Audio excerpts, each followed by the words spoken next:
Lord of the Mysteries, Chapter 1181. Upon hearing the bishop's instructions, Leonard was first taken aback before he inwardly sighed. Check for news stories on no/v/l/bin.c0m. Mr. Fool's prophecy was really accurate. No, it's not a prophecy. He was already aware of everything. Leonard quickly reined in his thoughts and followed the procedures to get Bishop St. Anthony to give him an official document. Then, he returned underground and brought 2 members into Channy's Gate. After waiting for the keepers to check the documents, he came to Emlyn White's room, which was illuminated with shining silver candles that were covered with engraved patterns. He opened the heavy stone door with a brass key. Ghostly blue light entered the cell, stabbing Emlyn White's eyes to the point of him instinctively closing his eyes. His face was much paler than before, and his body was much thinner. He exuded a feeling that a gust of wind would lift him up at any moment. Thinking of Mr. Fool's answer, Emlyn suddenly felt confident in his current situation. Without opening his eyes, he slowly stood up and chuckled. "I knew you would take the initiative to send me out. Would you be disappointed if I said that it was just a routine investigation?" Leonard lampooned inwardly and replied without any expression, "I'll give you 30 seconds. If you don't leave Channy's Gate within this period, I'll take it as you voluntarily choosing to stay behind." As a slightly more senior Nighthawk and a captain of a Red Gloves team for several months, Leonard had rich experience in dealing with prisoners. Emlyn's expression froze. He opened his mouth, wanting to say something, but he ultimately maintained his silence. He walked past Leonard and his 2 teammates and walked out of Channy's Gate. Outside, he suddenly shuddered, as if he wanted to purge the chill in his body. "Once you return, getting some sunlight would fix you up."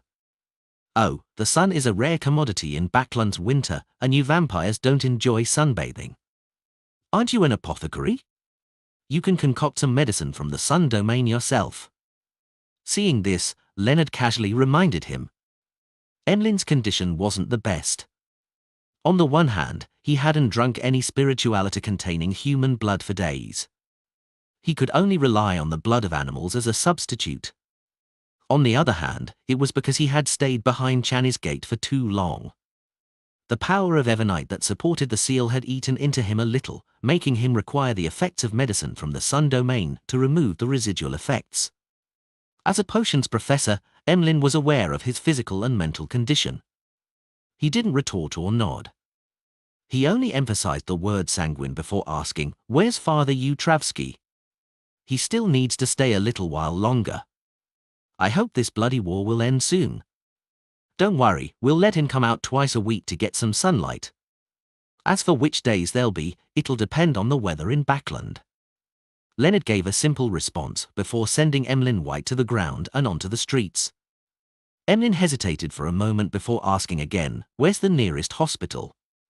"What do you want to do?" Leonard asked in a professional manner. "Get a blood transfusion."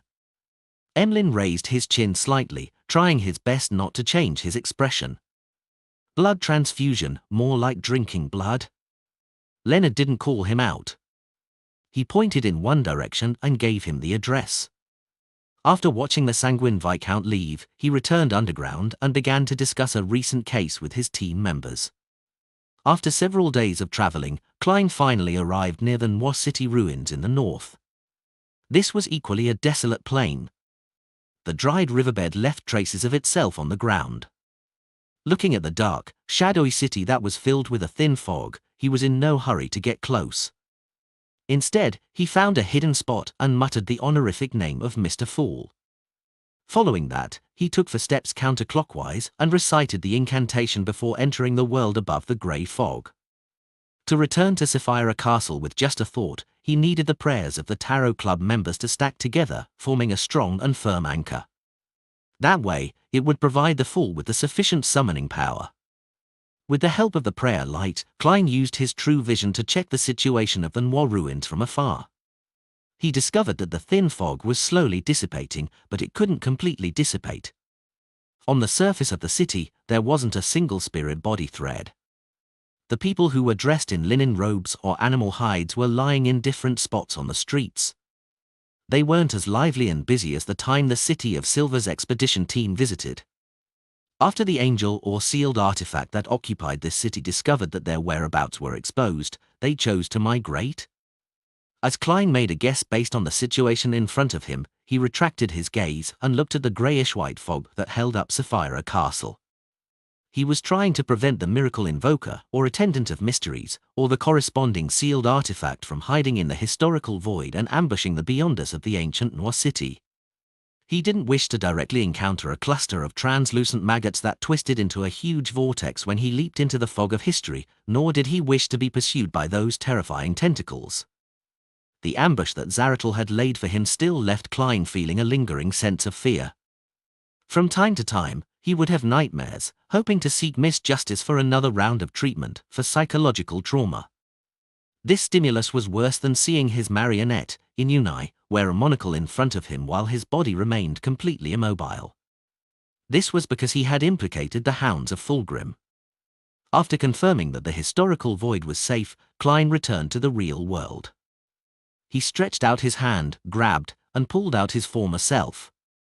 This former self was also wearing a silk half-top hat, a black trench coat, and holding a simple glass lantern. In the next second, he jumped into the greyish-white fog and followed the illuminated spots in the historical void, running all the way to a period before the first epoch, in that city of a long-dead civilization. To him, this was a very ingenious safe house. This was because, aside from him, no scholar of yore could trace back to this lost piece of history. Of course, to him, coming all the way here had required him to expend a lot of his spirituality. He could only stay there for another 15 minutes at most, and that was only if he didn't make any burdening attempts at summoning historical void projections. After hiding his true body, Klein's projection in the real world moved forward, quickly arriving outside the Noir ruins. He didn't blindly approach or enter. After circling to a small mound opposite the dried riverbed, he raised his right hand and summoned his original marionette cold Earl of the Fallen Konaz Kilga with dark blue eyes. Konaz's body squirmed and instantly transformed into German Sparrow. Then, he reached out and took out a lantern from the historical void. The historical projection who summoned a historical projection had disordered the distance under the dim yellow light of the lantern. In a few steps, he arrived outside Noir City, alone. With the lantern in hand, he passed through the rotting buildings and passed through the thin fog before entering the ruins. Compared to using his true vision above the grey fog, actual contact made him discover more details. The humans and monsters lying in different spots had signs of decay, as though they had been abandoned for some time. Some of them sat on chairs under the eaves of the house, others slumped beside stoves. Some held mouldy bread while others held hands.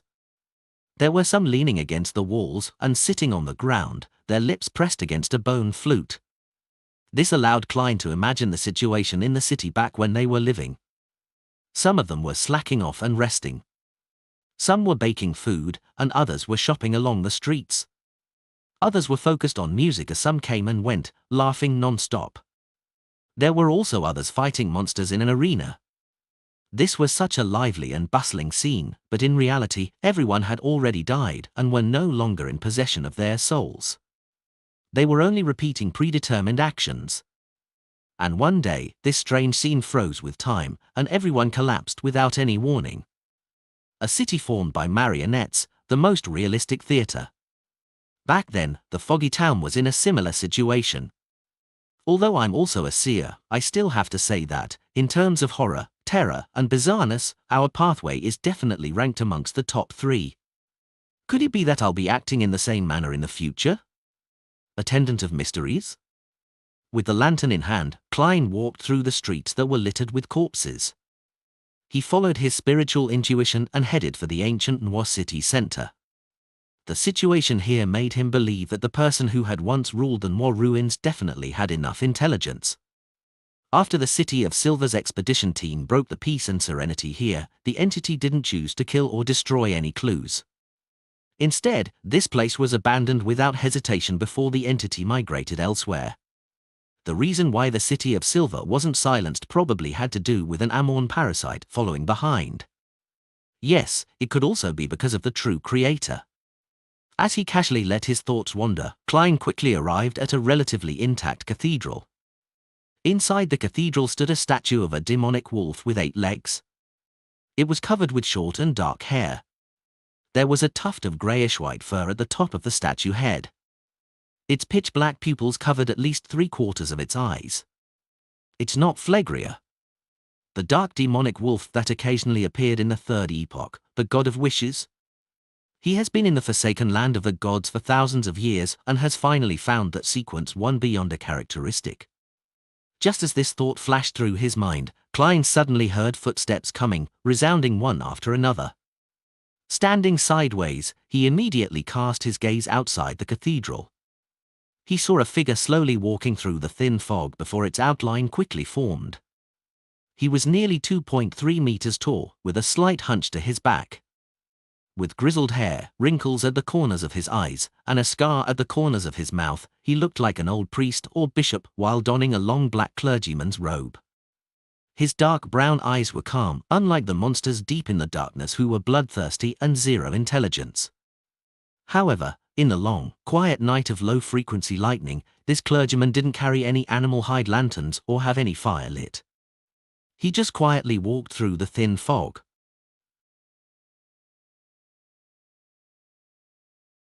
Lord of the Mysteries Chapter 1182.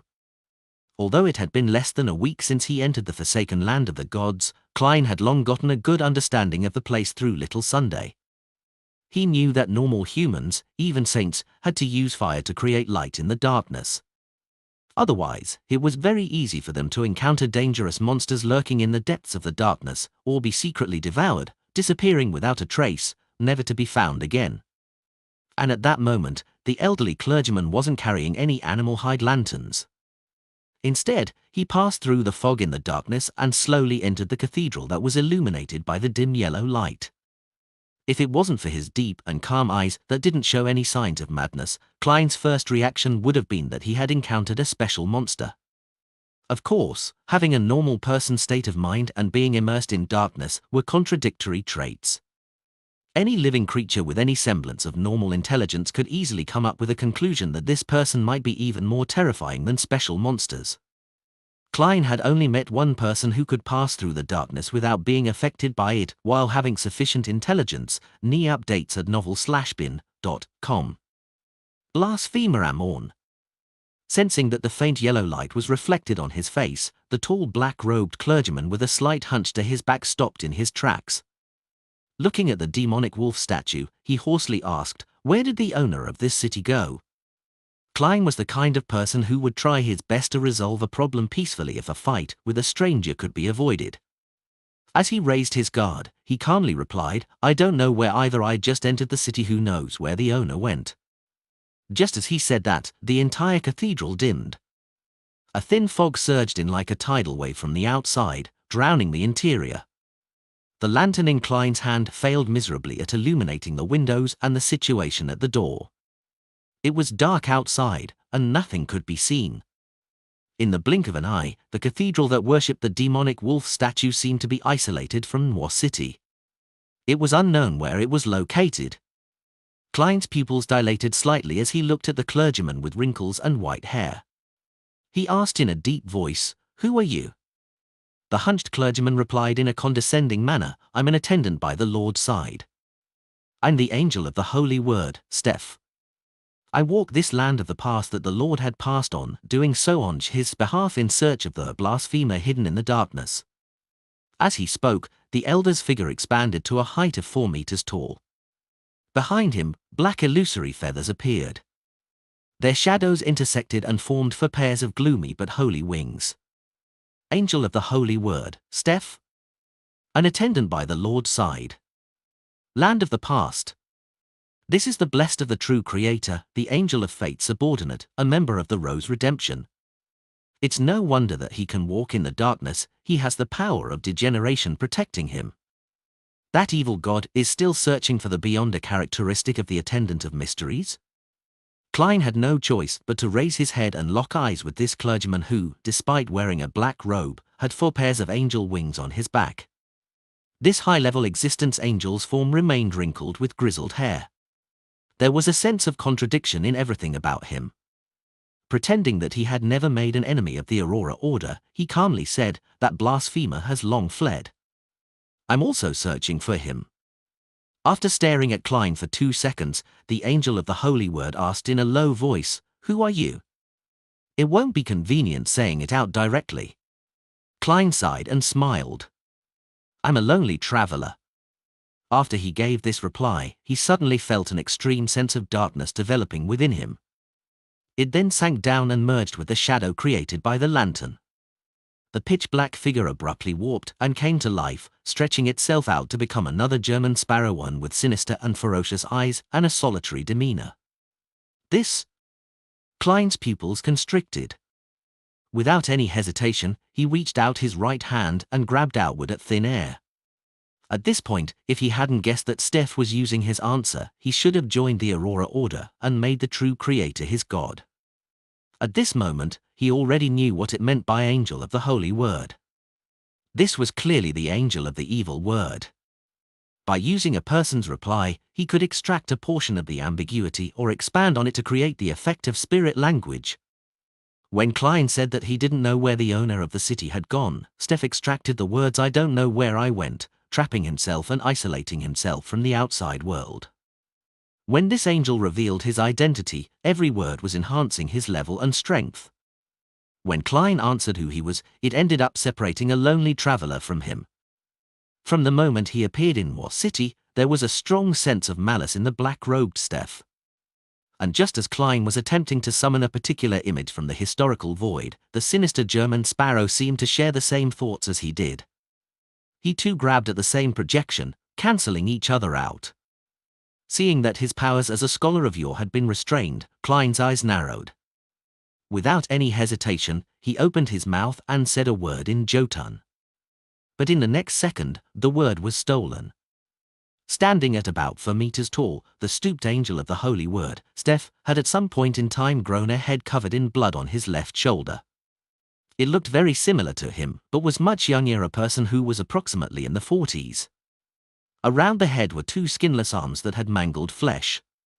They had grazed different souls and had used beyonder powers that could steal thoughts. At the same time, another bloody head grew on Steph's right shoulder, one that looked to be in his 20s.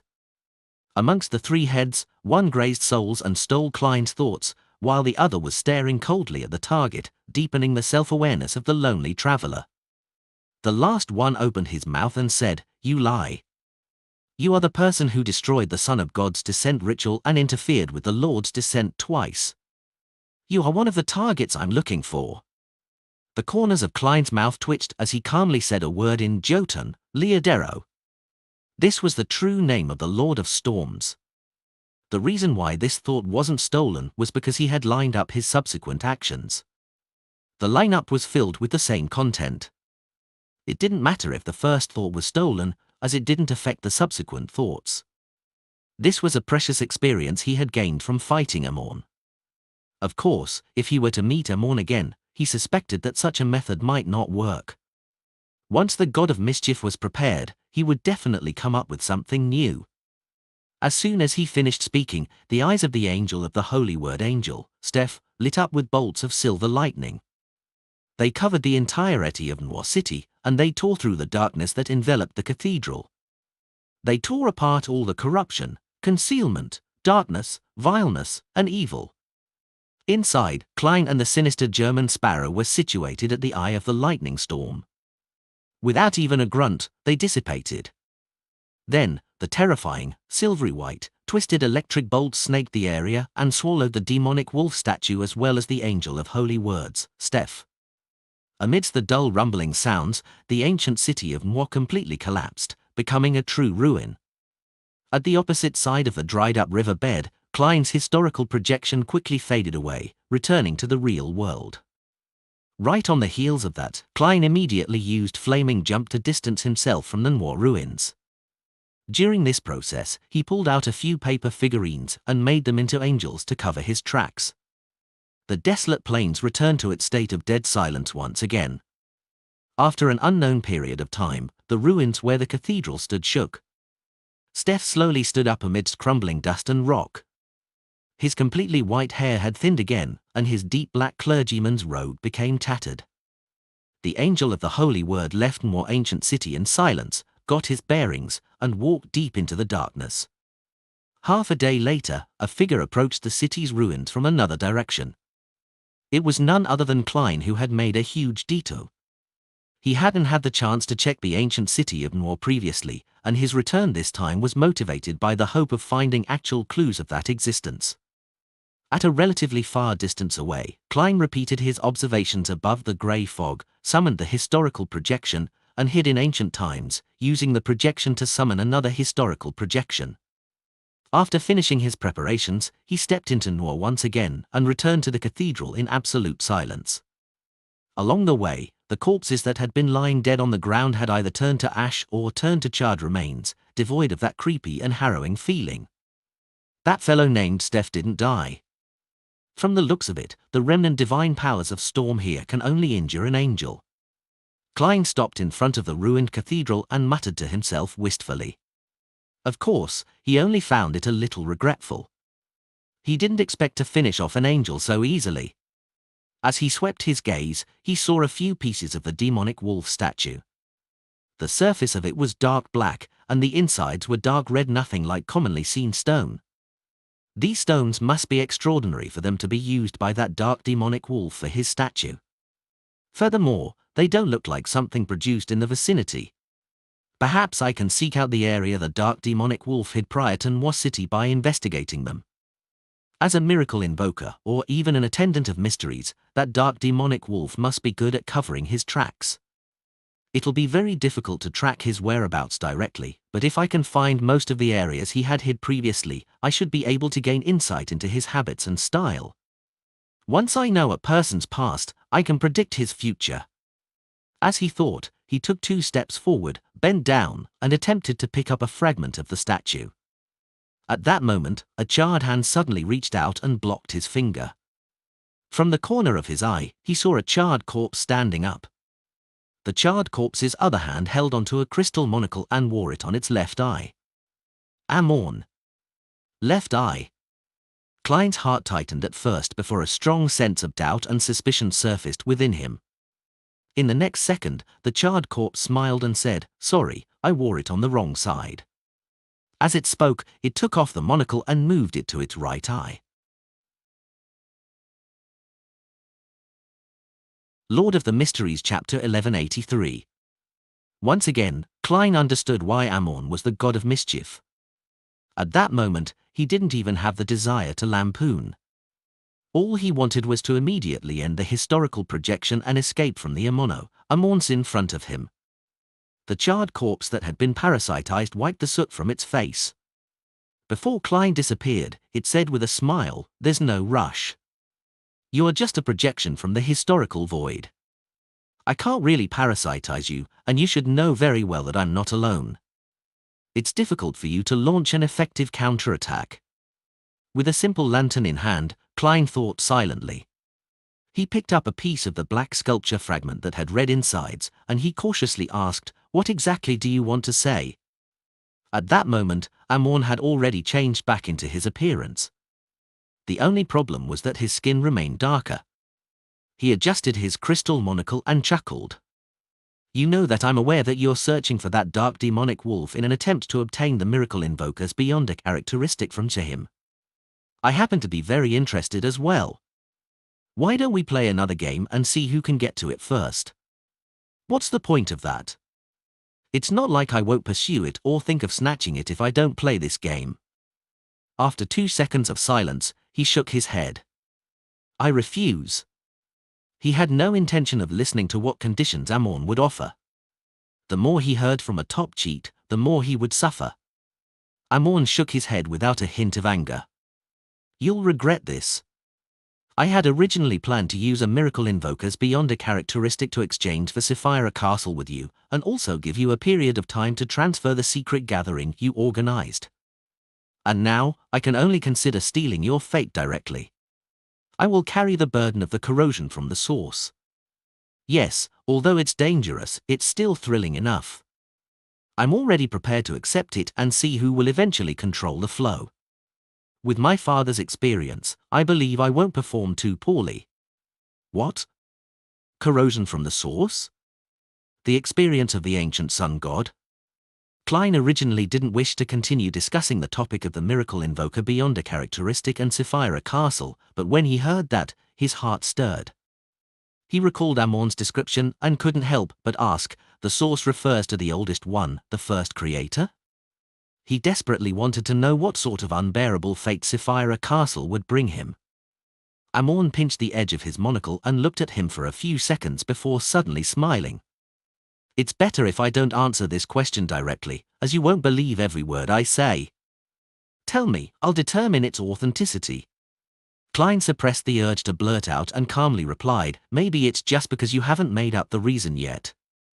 Amon didn't mind at all as he smiled and said, you can think of it that way too. At times, the truth that you discover for yourself is definitely more agreeable than what others tell you. If you have the time, you can wander around the forsaken land of the gods. This should provide you with more clues. Of course, if you have the guts to enter Chernobyl, then you would know more. Klein didn't pursue the matter any further. After staring at the collapsed cathedral that was bathed in a faint yellow light, he casually said, did the dark demonic wolf hurriedly migrate because of the discovery of your existence? Amon nodded slightly and said, it wasn't just me. He'd also sensed the hanged man's gaze. He has been hiding in the forsaken land of the gods for thousands of years. He is very sensitive to such matters. A sequence 2 angel, perhaps even a sequence 1 angel, can only play hide and seek in the forsaken land of the gods and live such an abject life. Isn't the environment here a little too harsh?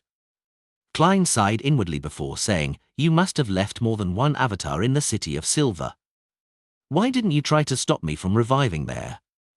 Why didn't you send more powerful avatars over? Amon nudged the bottom of his monocle with his right index finger and laughed. If that happens, you'll choose to revive in the outside world. This will cause quite a bit of trouble for my follow-up tracking. And if we were to relax a little, due to the existence of the miracle invoker beyond a characteristic in the forsaken land of the gods, you would most likely be resurrected here. In the following game, the only things that we need to consider are the Hanged Man and Ouroboros. Just as I thought. Klein said after some thought, even in the same region, as long as you exceed a certain distance, your true body and avatars have no way to instantly merge or switch locations. Back when you first entered the forsaken land of the gods, you were able to transform back into your true form because the anomalies with Sapphira Castle had similarly interfered with the area here, allowing your true body to sense something. You went to the entrance in advance to wait? After hearing what he said with a smile, Amon asked without answering, what's your guess? Why don't you guess if I've turned back into my original form? Klein raised his right fist and covered his mouth. After pondering for a few seconds, he revealed a smile. I guess your other avatars are setting up a corresponding ritual to allow your true body to descend directly. Before he could finish his sentence, his figure rapidly turned incorporeal and dissipated. The historical void projection was dispelled. In the wilderness outside the ancient city of Noir, the air around the hiding Klein suddenly stirred. In midair, there were a series of illusory monocles. They stared at Klein's figure, as if saying that they had finally found him. However, Klein's figure rapidly faded away. Back when Amon moved the monocle to his right eye, Klein had already returned from ancient history to the real world. With the help of Paper Angel, he had used Flaming Jump and other Beyonder powers to quickly leave. The reason why his historical projection was able to speak to Amon rather normally was because he was essentially a marionette. It was Kona's Kilger in the form of German Sparrow. He had a worm of spirit that came from history inside him and was controlled by Klein's projection outside the city. Meanwhile, in the process of escaping far away, Klein frequently entered the historical void, allowing the projection outside the city to intermittently regain consciousness and maintain control of his marionette.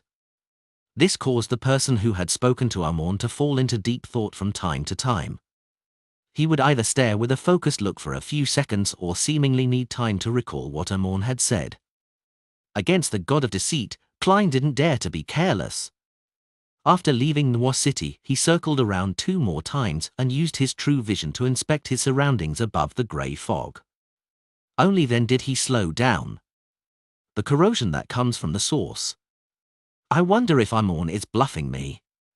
Indeed, I'll have to enter Chernobyl one day to take a look, but I have to become a miracle invoker doing so after I have self-preservation abilities to a certain degree, otherwise, I'll just be knocking on death's door. With the lantern that Danitz had sacrificed, Klein casually proceeded in the dark environment of the weeds. Thanks to this experience, he finally had a deeper understanding of the danger in the forsaken land of the gods. Extremely harsh and warped environment, crazy cultists, fallen angel, groups of Amons wandering about, and mythical creatures lurking in the darkness. Somewhere here, there are evil gods watching everything. I can stir remnant divine powers that others can as well. As expected of the forsaken land of the gods. The danger level far exceeds my imagination. As he sighed, he turned his attention back to the dark demonic wolf. To be frank, he didn't think he had any advantage in tracking this mythical creature. Be it his understanding of the forsaken land of the gods, or his confidence in the target situation, he was far inferior to Amon, who had been exploring the area for more than 1,000 years, as well as the true creators blessed who had the benefit of this place being their home ground. My only advantage is that I share the same seer pathway as the dark demonic wolf. Furthermore, I have Sapphira Castle. There is a strong inclination for beyond a characteristic convergence. This will have a certain effect on fate and judgment. However, Amon is a king of angels of a neighboring pathway. There is also the law of beyond a characteristic convergence between him and the dark demonic wolf. The effects won't be any weaker than mine. Klein considered carefully for a moment when he suddenly had an idea. He found his best advantage. The advantage was any/W novel chapters are published on no/vel/bin.co/m. He was very weak. Compared to Amon, the true creator's attendant, and the dark demonic wolf, he was very weak. Under normal circumstances, this was a disadvantage, but at times, it was possible that it could bring him something that he wanted. My level is low, and I'm weak. That means that I can become the hunting target of the dark demonic wolf instead. It's very difficult for me to find him, so why don't I get him to come and find me instead? A scholar of your might not necessarily interest the dark demonic wolf, but if this scholar of your can still trigger Sapphira Castle, that's a whole other matter. I can stir Sapphira Castle from time to time, leaving behind traces of the grey fog's aura as bait for the dark demonic wolf. The more he thought, the more viable he believed it was. Of course, this was definitely very dangerous. If he wasn't careful, he might accidentally bait Amon or even the true creator. And the dark demonic wolf might very likely choose to observe first before suddenly launching an attack and not giving him a chance to prepare. Before taking this approach, I have to make sufficient preparations. There's no need to rush it. Taking a deep breath, Klein reached out his hand and pulled out the black demonic wolf sculpture's fragment that was red on the inside. Although he had failed to obtain the item due to Amon's obstruction, this didn't stop him from taking it out from the historical void. This was because he had already seen it and had touched it. And the item itself wasn't at a high level. At this moment, he wanted to use the fragment to search for the hiding spot of the dark demonic wolf by analyzing it in reverse and figuring out its modus operandi. In the wilderness ruled by darkness, Klein lifted the lantern that emitted a faint yellow light. He got his bearings and changed directions before slowly entering Backland, Hillston Borough. Force, who had gone out traveling once, finally received a reply from her teacher, Dorian Gray Abraham.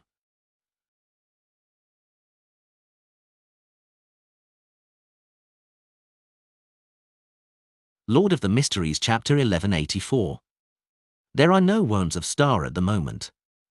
He wants me to take note of what else the person who's seeking to purchase a worm of star needs. Force read the letter from her teacher and silently heaved a sigh of relief. However, when she thought about how she was about to begin hunting the Saint of Secrets, she felt a pang of nervousness. After all, he was a demigod, a saint who had reached sequence for about 1 or 2 years ago. It was unknown if he was already at sequence 3 now. Find updated novels on no/v/elbin.co/m. Although the mastermind behind the operation is Hermit, as the bait, I still need to worry about my own safety.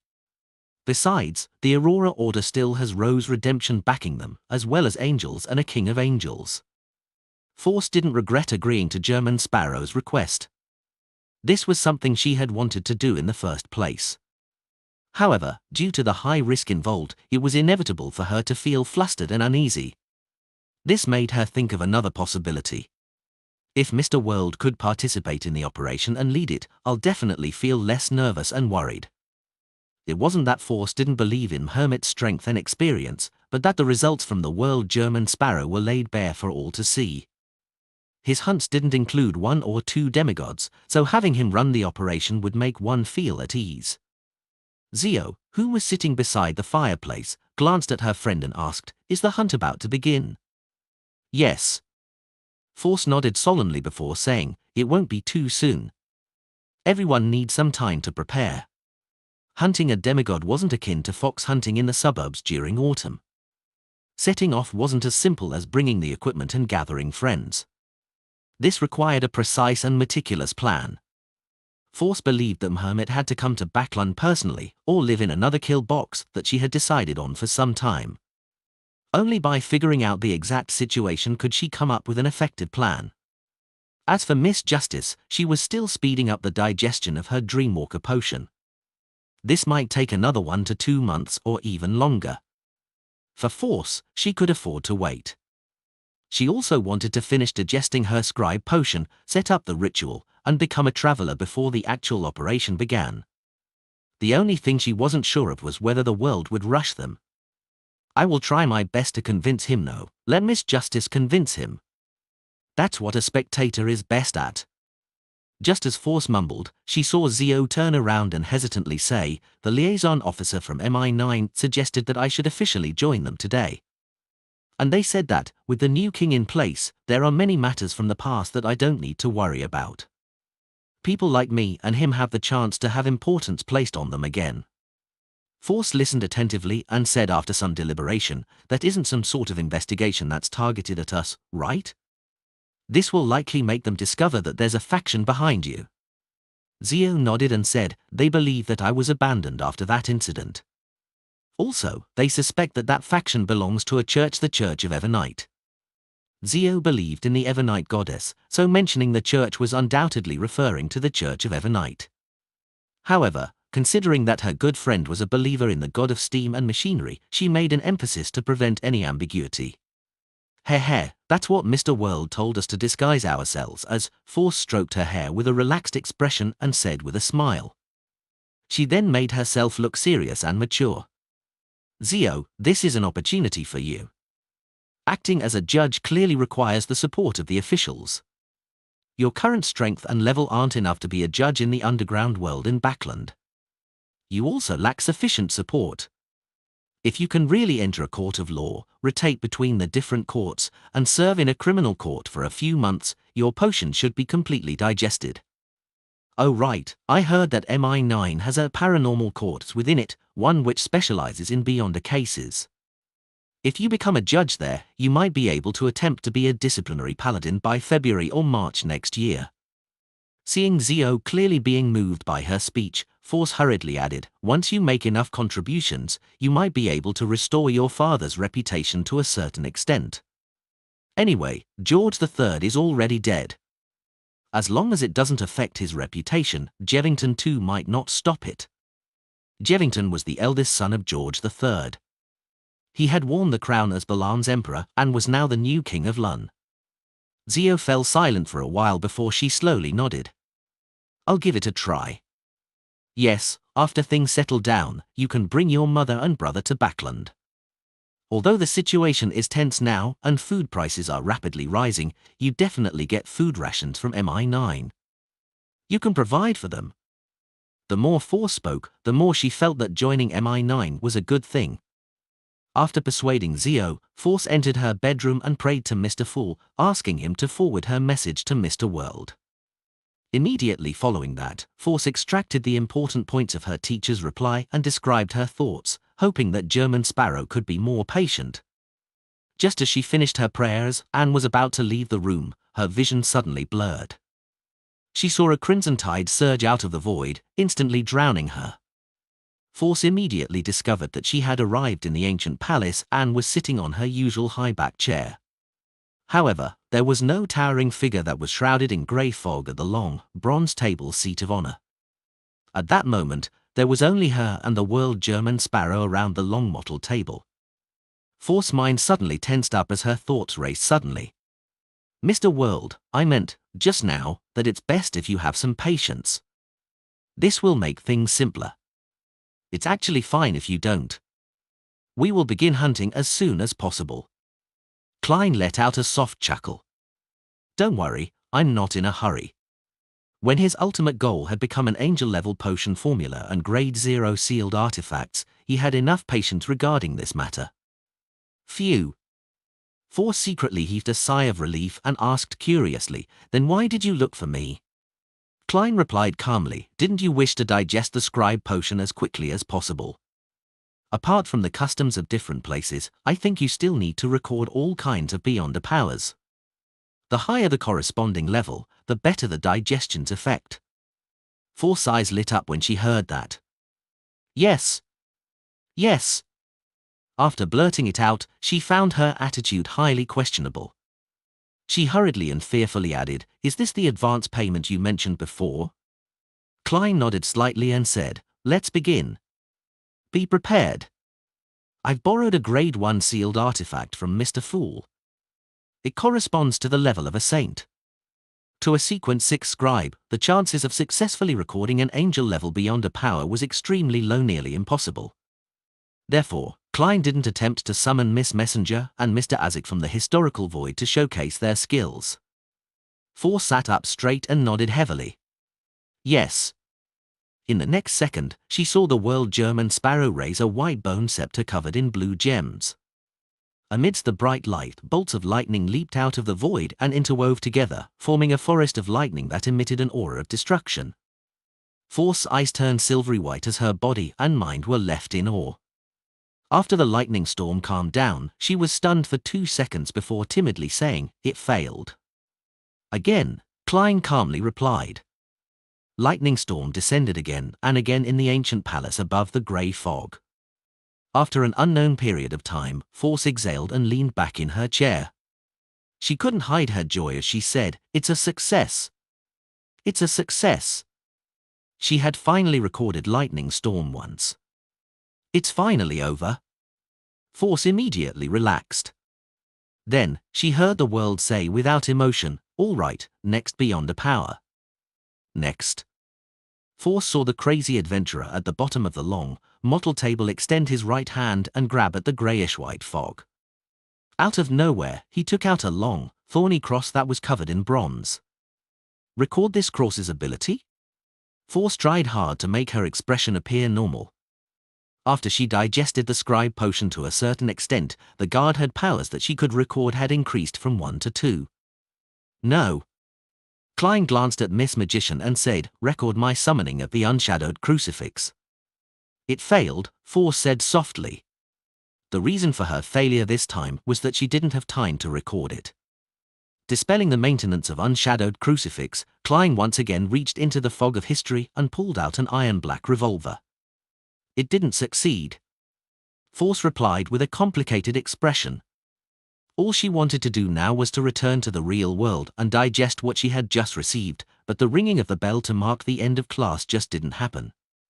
Nearly 30 times later, when Force's head throbbed in pain and her mental strength was beginning to run dry, she finally recorded historical void summoning once.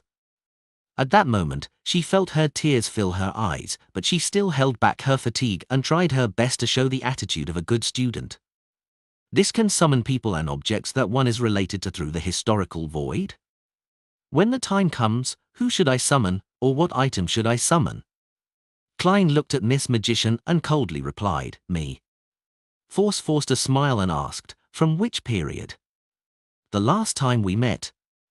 Klein had already thought of an answer. It was the him who had deliberately sent Miss Magician back from the world of ice and snow to Backland before he destroyed George III's ritual. he had already become a scholar of yore by then. Force nodded solemnly and subconsciously asked, "What if I fail?" For me to summon someone who exceeds my own level, the probability of failure should be very high. Come again tomorrow to record this ability. Use Leymano's travels, Klein said calmly. Will 2 times be enough to succeed? Force instinctively had such a question.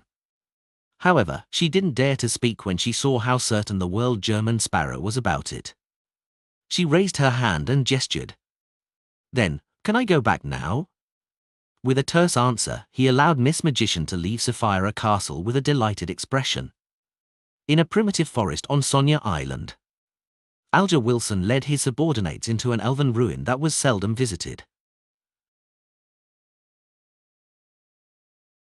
Lord of the Mysteries Chapter 1185. The withered vines drooped down, covering the rotting wooden structure. The entire ruins had been frozen in a silent atmosphere that no one had tread within for a while. Any/W novel chapters are published on no/vel/bin.co/m. Alger and a few sailors circled around the ruin in the environment of a withering winter, but they still failed to discover anything of value. Captain, batches of adventurers have come here before. What else could they have left us? Finally, a sailor in his 30s impatiently broke the silence. This resonated with his other companions as they echoed, "A place that didn't take us much time to learn about can definitely be easily found by others." That's right, that's right. Let's continue to FK the Phasations.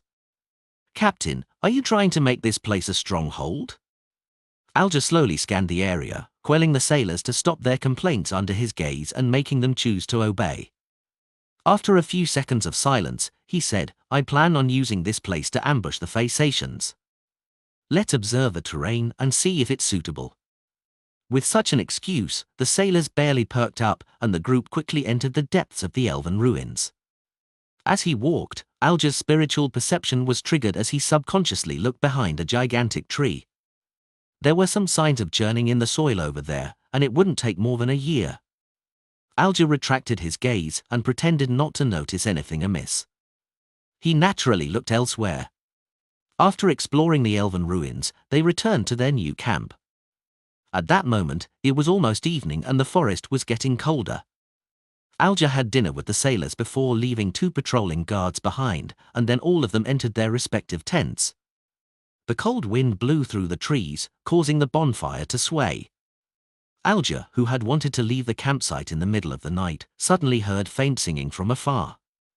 The voice was ethereal, like a woman humming and singing slowly, relating her inner thoughts. This made Alger involuntarily recall the past. He recalled his mother who had long passed away, and the days when he was a bullied child. Indescribable grief surged from the bottom of his heart, preventing him from waking up immediately.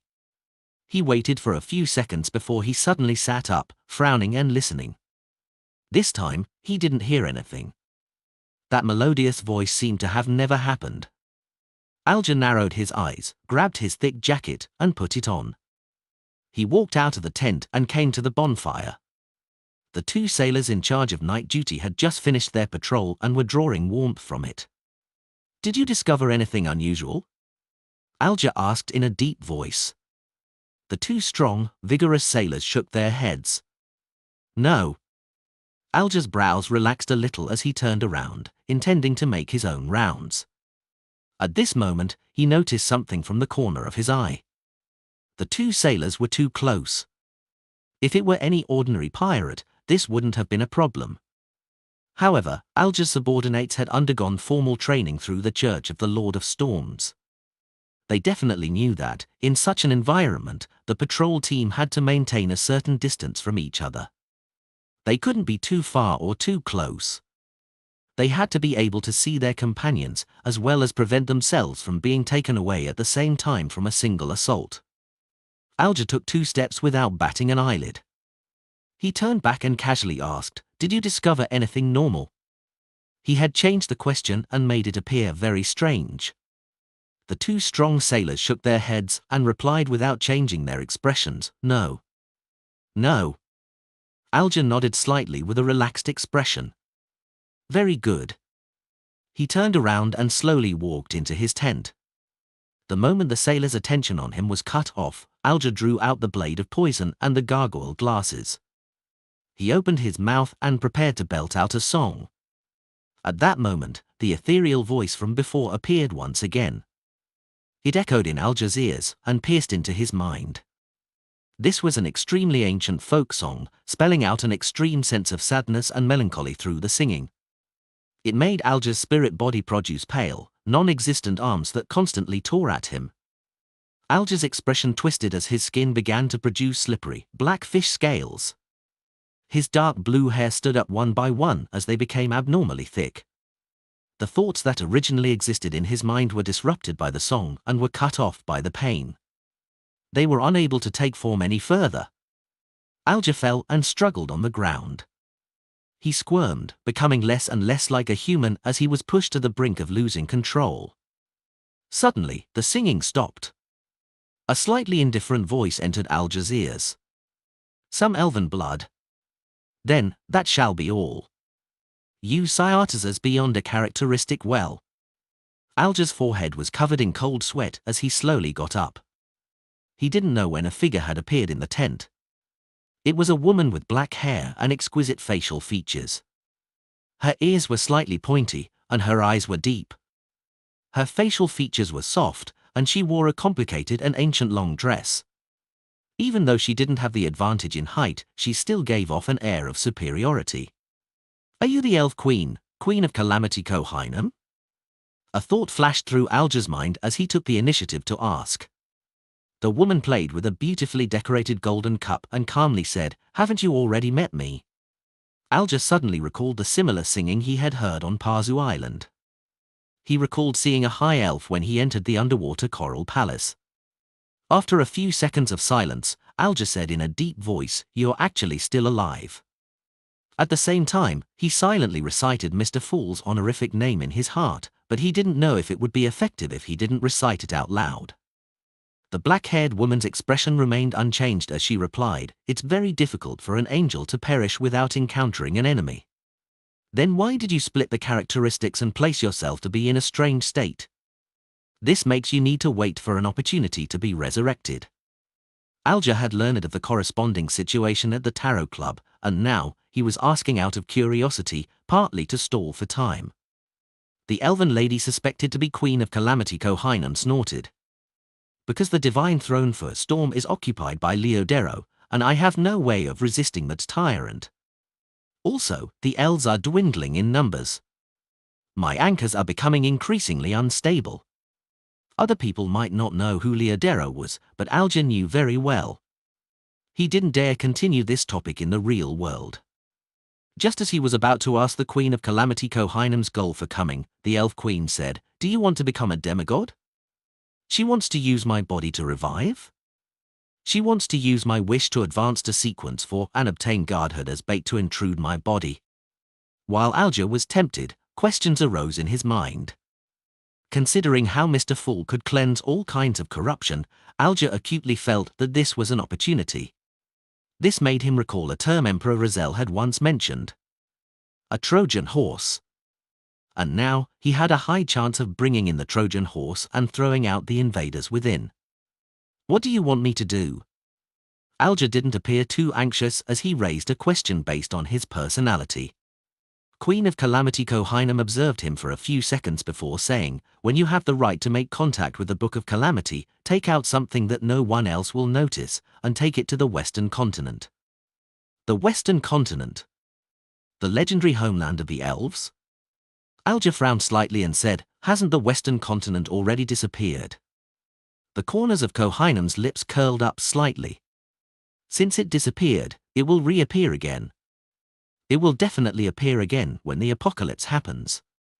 Without waiting for Alger to ask further, the Elf Queen paused and said, "You don't have to personally send that item to the Western Continent, but you have to entrust someone trustworthy.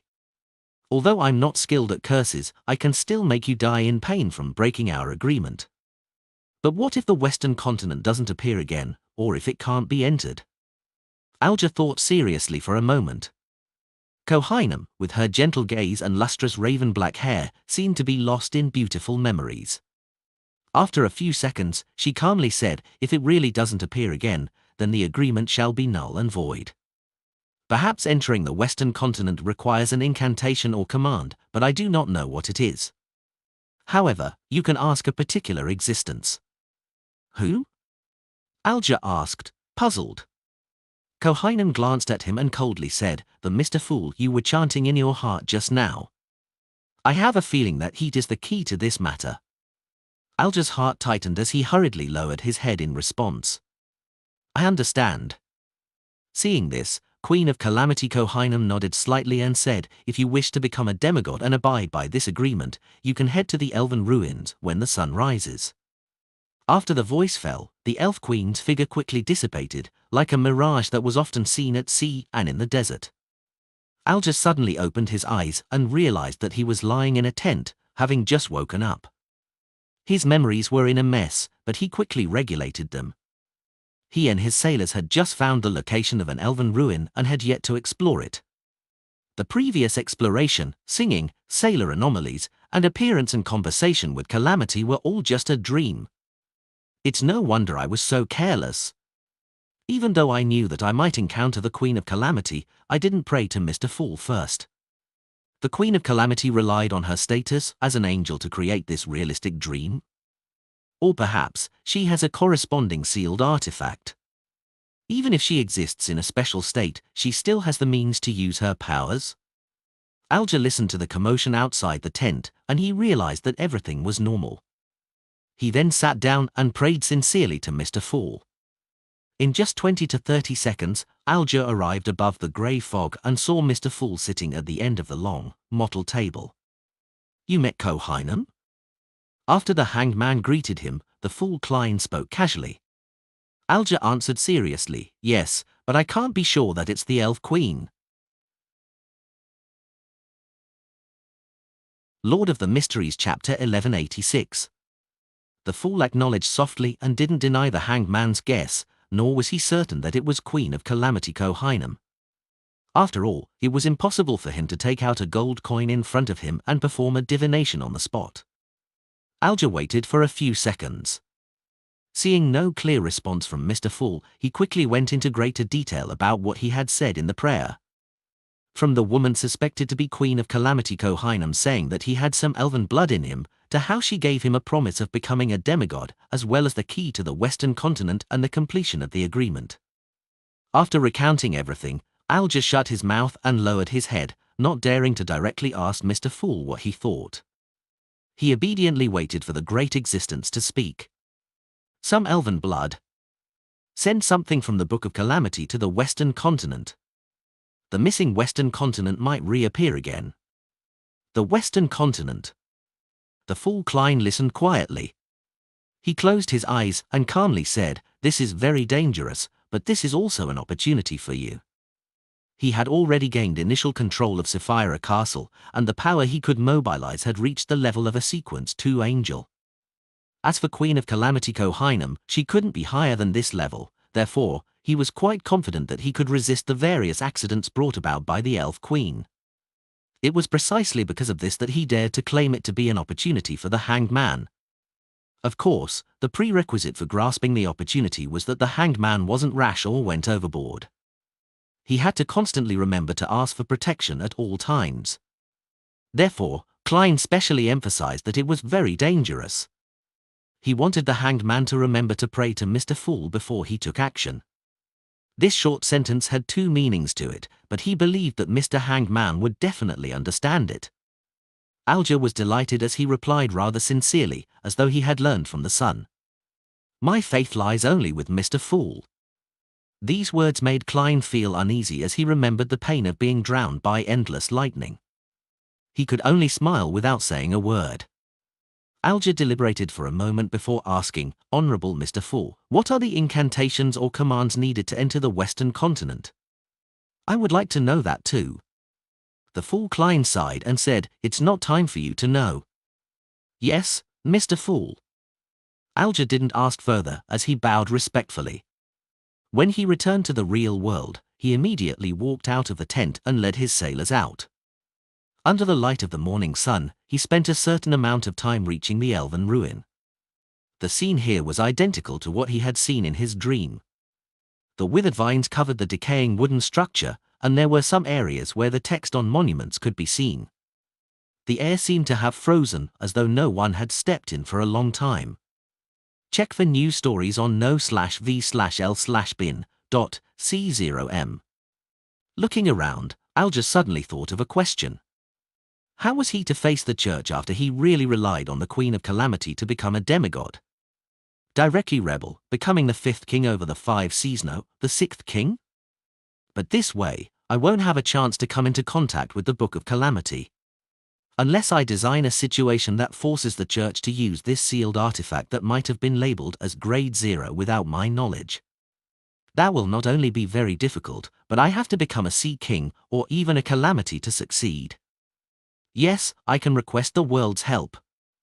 If I wish to continue staying in the church, I have to give them a reason that they cannot ignore but is sufficiently believable. Alger frowned slightly without hiding his solemnity. In the eyes of the sailors who followed him, this was a sign that he was worried about the ruin. As his thoughts churned, Alger gradually came up with ideas. There are many books in the church that have records of people turning into demigods due to a fortuitous encounter. 2/3 of them were invaded by evil gods and devils and eventually lost their lives in the purification process. However, 1/3 of them passed the test and became a high-ranking deacon or a cardinal. Now that the war has broken out, the situation in Lund is tense. As long as there aren't any problems during the investigation, the church wouldn't mind having an additional sequence for demigod as cannon fodder. Then, I can slowly gain their trust later. The prerequisite for all of this is that the Queen of Calamity hasn't truly attempted to corrupt me or left a mark on me. Considering the various sealed artifacts in the church's possession, I have to pray for Mr. Fool's blessings ahead of time. According to Miss Justice, Angel's embrace can effectively hide one's true thoughts and tests in one's dream. With the members of the Tarot Club beginning to become demigods or about to become demigods, Alger really didn't wish to be lining the bottom of the barrel.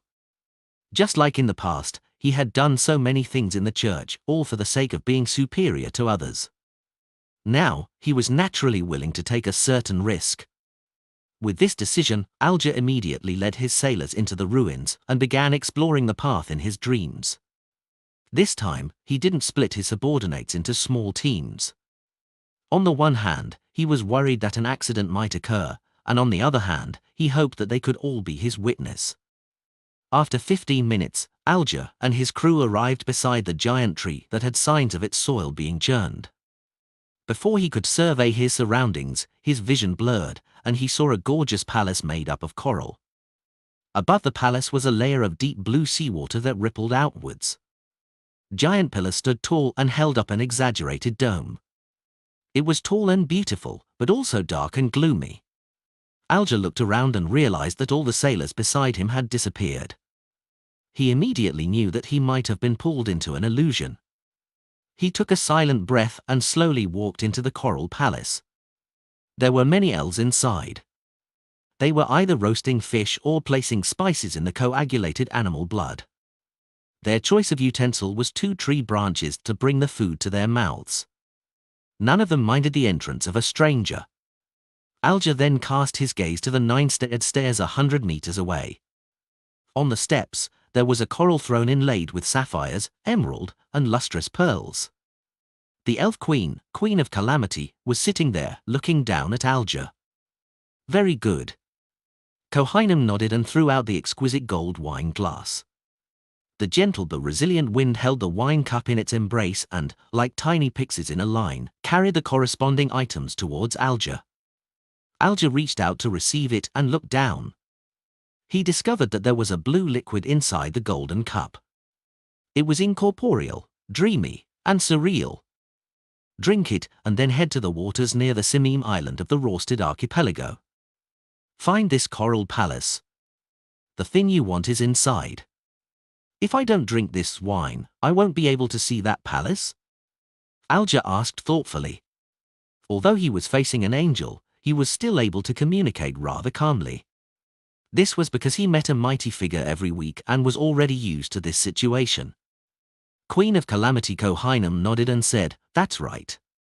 Will you leave a mark on me?" Alger asked cautiously. Yes, Kohinam said coldly. So, before entering the Coral Palace and obtaining the corresponding items, you can't return to Pazu Island. You can't meet the angels under Leodero. The pontiff can't be met even if I want to. Alger heaved a sigh of relief inwardly before asking, after I get hold of that item, the effect of this wine will disappear? Elf Queen Kohinam replied without any change in expression, no, you need to directly consume that characteristic.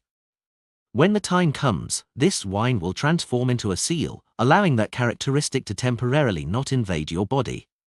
How you prepare the ritual and explain this to the Church of Storms will be up to you. Let the characteristic belong to me first before holding the ritual? This way, there might be a better way for the Church to accept it. Alger thought for a moment before raising his hand to bring the wine cup to his lips. The ice-cold liquid slid down his throat and disappeared in a blink of an eye. The entire Coral Palace shattered as the light of dawn and the remnants of the gigantic green tree reappeared in front of Alger. You didn't sign a contract or get me to swear an oath. Yes, drinking that cup of wine is equivalent to making an agreement. Alger retracted his gaze and said to the surrounding sailors who were unaware, there's nothing here. Let's go deeper and take a look. In the ancient palace above the fog. Klein also retracted his gaze from the crimson star representing the hanged man and nodded thoughtfully. That's Iata's and Mobit's grave. I never expected the golden wine cup to have such an effect. That is indeed Elf Queen Kohinam. How's her present condition? Half of it is in the Book of Calamity, while the other is hiding somewhere unknown. She was using the golden wine cup or the characteristic to influence reality. Mr. Hanged Man hasn't been contaminated for the time being. I'll wait for him to head to the Rorsted Archipelago before making another assessment. As his true body had a limited amount of time left in the historical void, Klein didn't stay any longer, and he returned to the pitch-black wilderness. He carried the lantern that emitted a faint yellow light as he walked towards a certain location. As he walked, he turned his head to look east, which was symbolic of where Chernobyl was. His footsteps slowed down involuntarily. Once I gather sufficient information from the dark demonic wolf's former hiding spots, I'll head east. I'll walk all the way until I reach the boundary and confirm the situation. Then, I'll consider the matter of the miracle invoker beyond a characteristic. Amorn probably wouldn't expect that I would suddenly leave. He definitely knows the past of the dark demonic wolf. It's impossible for him to do the same kinds of investigations that I'll be doing. Yes, but he will definitely be tracking me. Klein exhaled slowly and sped up his pace. A bolt of lightning streaked across the sky, illuminating the dark and red desolate plains. Raindrops began dripping down intermittently. Klein dragged out a black umbrella from the historical void. With one hand holding an umbrella and the other holding the lantern, he proceeded alone. About a week later, the future was docked somewhere along the Long Lun coastline. Katlia held a stack of tarot cards in her hand and said to the sailors Nina and company, I'll be staying in Lun for some time. All of you have to watch Frank and prevent him from doing his strange experiments. Lord of the Mysteries Chapter 1187. Check out latest novels on novel-bin.com. Upon hearing the captain's instructions, Nina pouted and pointed out the window. Are any of Frank's experiments not strange? Katlia was momentarily at a loss for words. All she could do was sigh and say, if there are any signs of danger, write to me immediately. As a mysticologist, she also had her own messenger. All right.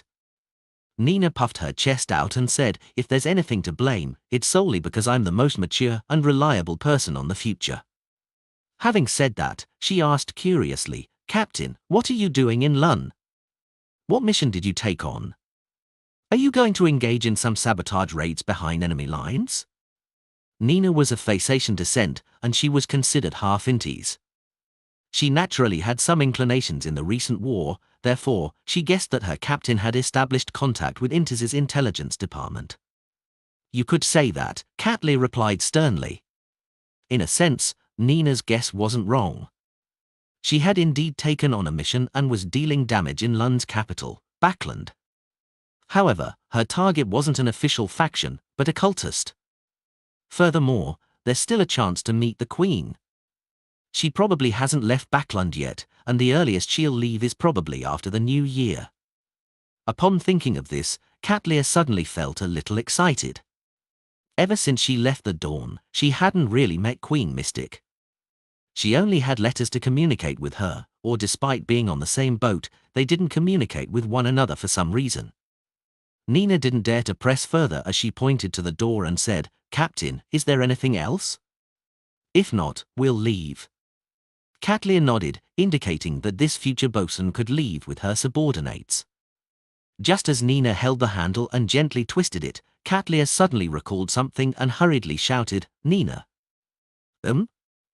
Nina, whose blonde hair was tied into a high ponytail, turned around with a confused expression. "Don't drink," Katlia emphasized seriously. "When I return to the ship, you'll be allowed to have your fill." Nina immediately revealed a charming smile. "Deal." Katlia thought for a moment before exhorting. "Apart from Frank, you have to take note of Heath's condition.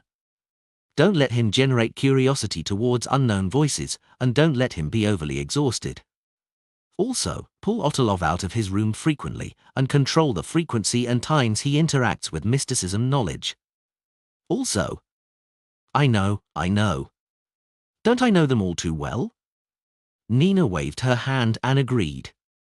After the bosun and her subordinates left the captain's cabin and closed the door behind them, Katlia cast her gaze out the window to look at the currently invisible Backland. After a few minutes, she took out a tarot card from the deck in her hand. It depicted a lonely old man with a glass lantern and a staff, the Hermit card. Late at night, Backland, Empress Borough, Earl Hall's house. Audrey, who was wearing a white silk nightgown, suddenly opened her eyes. She took a blue cloak and draped it over her body. She then got out of bed and walked to the full-body mirror in the room. Through the crimson moonlight shining through the curtains, she carefully observed herself. Her pair of emerald green eyes seemed to glow brightly and limpid. It was so clear that one could clearly see every detail. Audrey closed her eyes. By the time she opened them again, all the abnormalities had vanished. The corners of her mouth curled up bit by bit, and a small depression appeared on her face. Her eyes curved slightly as she silently praised herself. "Audrey, you've finally come this far." She had completely digested the Dreamwalker potion. According to her confidence in herself and her predictions, she had originally believed that it would take until February for her to digest the potion. To her surprise, she had encountered many strange and completely different dreams recently. This included many dreams within dreams, dreams that were a result of a mental illness, lucid dreams, dreams caused by the influence of evil spirits and wraiths, and the dreams of a few demigods. Under normal circumstances, as a dreamwalker, Audrey could generally determine the creature's level when entering a dream, thus avoiding danger. However, those demigods had hidden themselves very well. Only when she entered their dreams did she realize that something was amiss and nearly jumped in fright. Fortunately, she wasn't discovered all those times. She ended up accumulating experience, and she began carefully touring, traveling, observing, and analyzing in the demigod's dreams, allowing her to greatly digest her potion. In addition, the other special dreams gave her a completely different experience. After that, she attempted creating multiple dreams within dreams. Some attempted to hide behind the scenes in her dreams and guide them in an ingenious manner to develop and interfere with the subconscious in a reverse manner. She treated the mental illness of the owners of the dreams, or the corruption caused by an evil spirit or wraith. To a certain extent, she had gone against the requirements of only observing, recording, and not making any interference. Yet, this strangely accelerated the digestion of the potion. This made her conclude a new principle. If you really want to interfere, then be the mastermind and conductor behind the scenes. It's so that even if the goal succeeds, no one will notice it. This was something that Audrey had done very well. The few people with serious mental illnesses had unknowingly recovered after having 5 or 6 strange dreams. And it was very normal for a dream to appear strange and incomprehensible. To be able to digest the Dreamwalker potion so quickly, it's mainly a result of my good luck recently. Without so many unique experiences, I'd definitely have to wait another month or two. Yes, I might even be caught by a demigod and be thrown into a beyond a prison or directly be killed. When did my luck become so good? It seems like it started after I sacrificed the ice cream to that fate domain's angel. Are his blessed? Ah? Audrey looked at her reflection and blinked her eyes with a smile. She quickly retracted her gaze, scanned her bedroom, and walked to the dressing table. Sitting on it was a deck of cards. In a room of a girl who enjoyed mysticism, it was normal for her to have a deck of tarot cards. Audrey stretched out her right hand and touched the card at the top with her fingertip. She slowly took a deep breath and muttered to herself, "The fighting at the Amatha mountain range is getting more intense." Mitzi Shear had already lost a port. It's said that the defenses of the Hornaces mountain range in Civilaus County can't last until spring. If not for the fact that we have gained a significant advantage at sea, our connection with the southern continent's East Balam would have surely been severed. Alfred is still there. I wonder how this war will develop. Thankfully, I'm about to become a demigod. Mr. World has already given me the manipulator's potion formula and main ingredient. The 7 drops of tears that were shed from intense human emotions have also been found during my dream experience recently. The tree mentor's golden leaves were obtained via a trade with Little Sunday. I'm just short of the blood of an elderly mind dragon. Phew, I'll try to trade for it with the psychology alchemists. Before Vin Rambis died, I was already the person in charge of a small psychological discussion group. But will this reveal that Vin Rambis's death has something to do with me? Or could I get Mr. World to summon the blood of an elderly mind dragon from history? This can last for at least 15 minutes. When I succeed in advancing, I'll converge my spirituality and complete my queuing. Its disappearance will not affect anything. After all, it's just a supplementary material. Audrey, you actually learned how to fake things. What's more, it's on such matters. After a self-deprecating comment, Audrey began to think about the kind of situation to use to complete the advancement ritual of a manipulator. The ritual required one to drink the potion while in the midst of an emotional resonance generated during a special occasion with at least 10,000 people. As her thoughts raced, Audrey came up with a preliminary idea. The goddess's winter gifts day? But no matter how large a mass is, it can't accommodate 10,000 people. The cathedral can't accommodate so many people. Yes, it's usually impossible. If there's a chance, I can donate a sum of money. I can suggest we do an extremely large mass in Memorial Square so as to placate the souls that passed away during the war.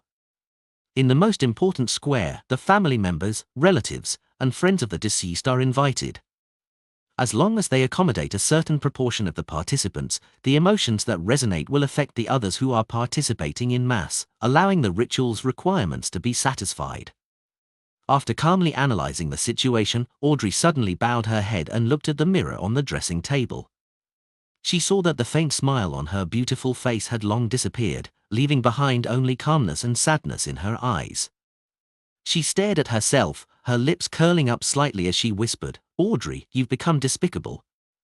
Closing her eyes and opening them again, Audrey had returned to normal. She reached out to the stack of tarot cards on the dressing table and flipped the card at the top. The card depicted a goddess of justice sitting on a stone chair with a sword in one hand and a balance in the other, coldly watching everything. Backland, Hillston Borough, in a house with a fireplace. You finished digesting your scribe potion?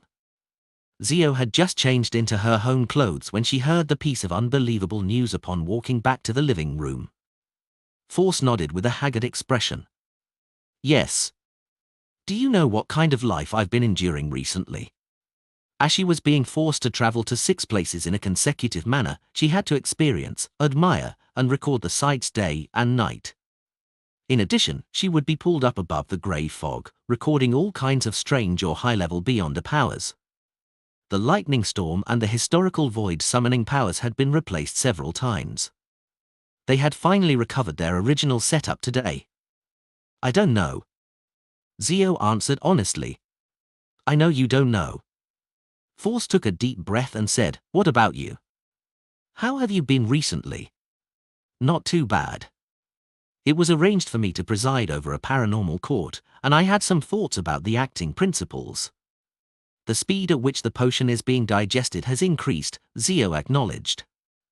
"I find it hard to imagine you wearing a judge's robe and sitting at the tribunal seat to judge." Force sighed from the bottom of her heart.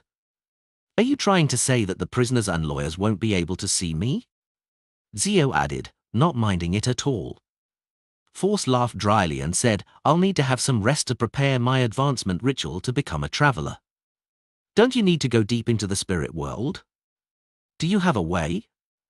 Zio asked in puzzlement. Force nodded and said, "That person asked me to summon his messenger."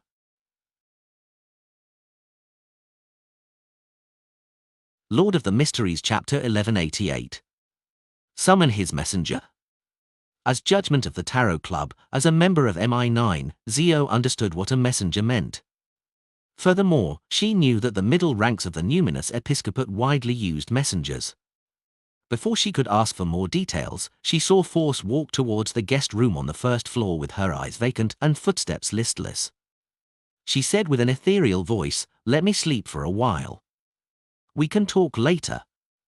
She slept all the way till the next morning, waking up thanks to the aroma of meat. "Desi pie?" Force rubbed her eyes and walked out of the room. She saw that the table was already filled with food. "Yes." Zio came out of the bathroom. "The one from the corner of the street." "It's not bad." Force enthusiastically acknowledged and sat beside the dining table. She quickly picked up the desi pie and stuffed it into her mouth. After finishing one, she drank a mouthful of sweet iced tea and sighed in satisfaction. "This is life. Oh no, I forgot to brush my teeth." After she was done washing up, she finally regained her ability to think. She looked at Zio in puzzlement and said, "Did MI9 not have any suspicions about how you secretly became a judge?" "They thought it was the remuneration that motivated me back then," Zio informed her of what she had learned. Force stroked her hair and said with a smile, "That's true. Let them ask the Church of Evernight." She covered her mouth and yawned. "I'm going to summon that messenger." After this period of recording, the way she addressed Klein had changed from German Sparrow and Mr. World to that person. On the one hand, it was a form of respect, and on the other hand, she was afraid that someone would eavesdrop.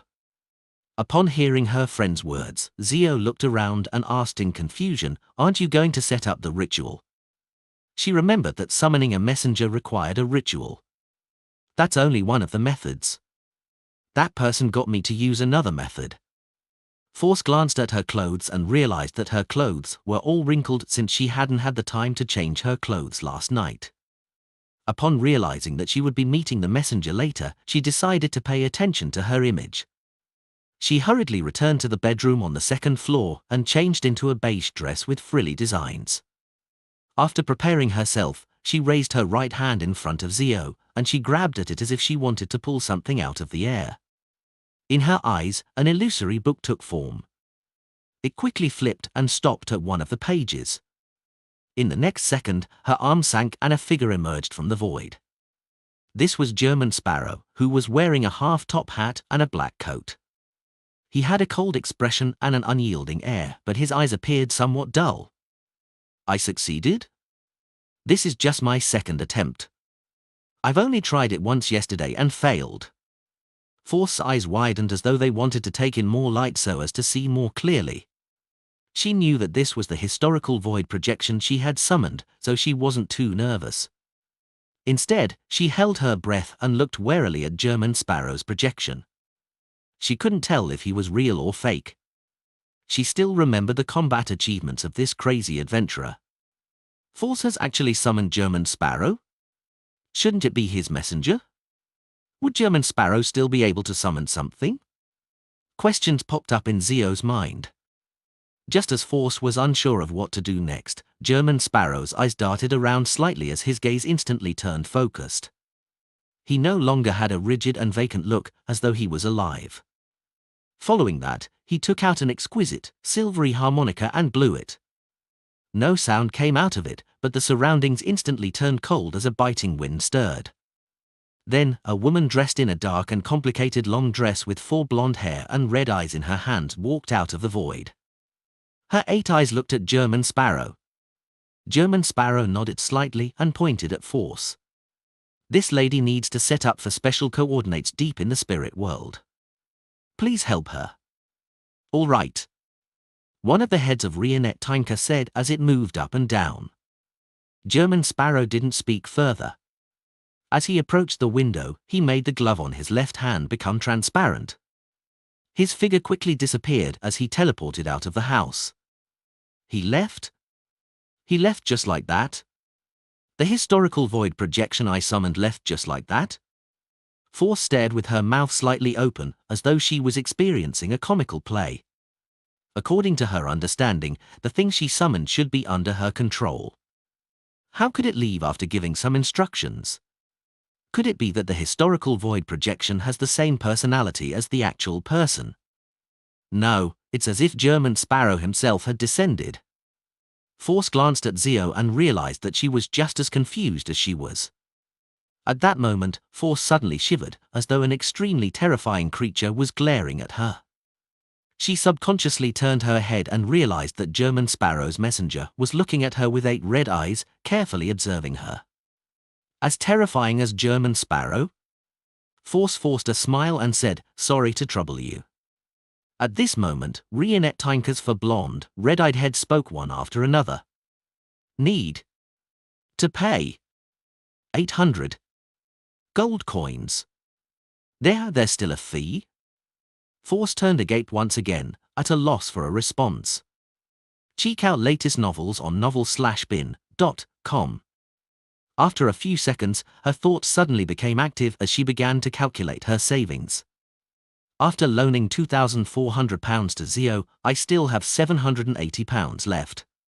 My expenses recently have been quite high, but the royalties from my past novels are still being credited. Adding my other income and the £300 Zio returned me, I have a total of £1,258. That's enough. Force immediately agreed, but she immediately discovered a problem.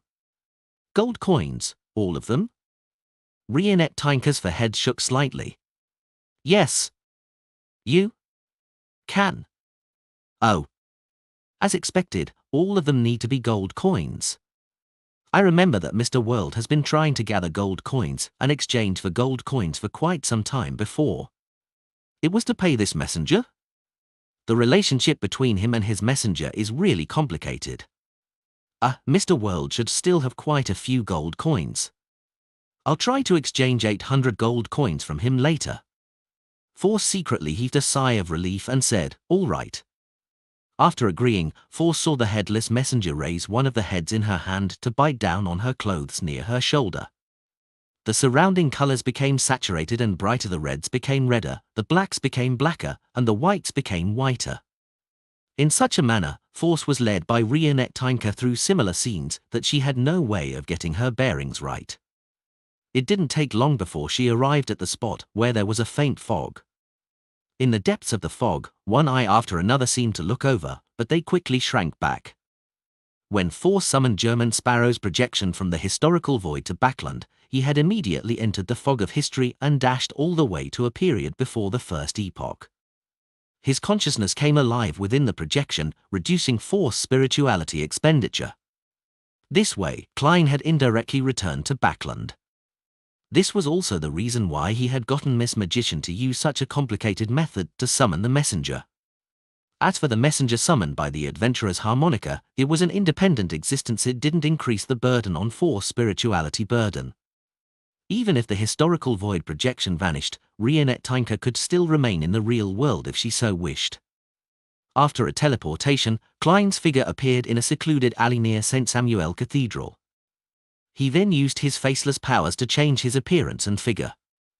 During this process, although there were still a few pedestrians in the alley, they were affected by an illusion. They didn't notice a sudden companion appearing beside them. Right on the heels of that, Klein straightened his clothes, pressed down on his hat, and walked quickly to St. Samuel Cathedral. He found a seat to the side of the main prayer hall and sat down. After taking off his hat and chanting an honorific name, he sincerely drew a crimson moon on his chest. Then, he clasped his hands together, closed his eyes, and prayed softly to the Evernight goddess.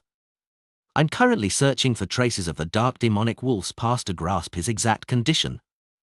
At this point, he recalled that the dark demonic wolf might have been a former colleague of the Evernight goddess. They likely knew plenty about each other, as he quickly added, I wonder if you can give me some hints. He didn't wait for a response. Instead, he maintained a calm attitude and continued, after this matter is completed, I plan on heading all the way east to see if I can reach the western continent and see what state that place is in. I'll take this opportunity to escape Amon's pursuit and find other possibilities. After praying, he tapped his chest 4 times in a clockwise fashion and whispered, Praise the Lady. Just as he finished speaking, a dark night sky with countless stars suddenly appeared in front of him. A message unknowingly appeared in his mind. It was information regarding Black Demonic Wolf, Kota. Klein was stunned for a moment.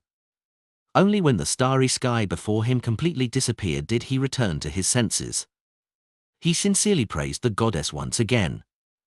After leaving St. Samuel Cathedral, he used Creeping Hunger and another teleportation to arrive near the Holy Wind Cathedral located in Sherwood Borough. He wanted to pray to the Lord of Storms.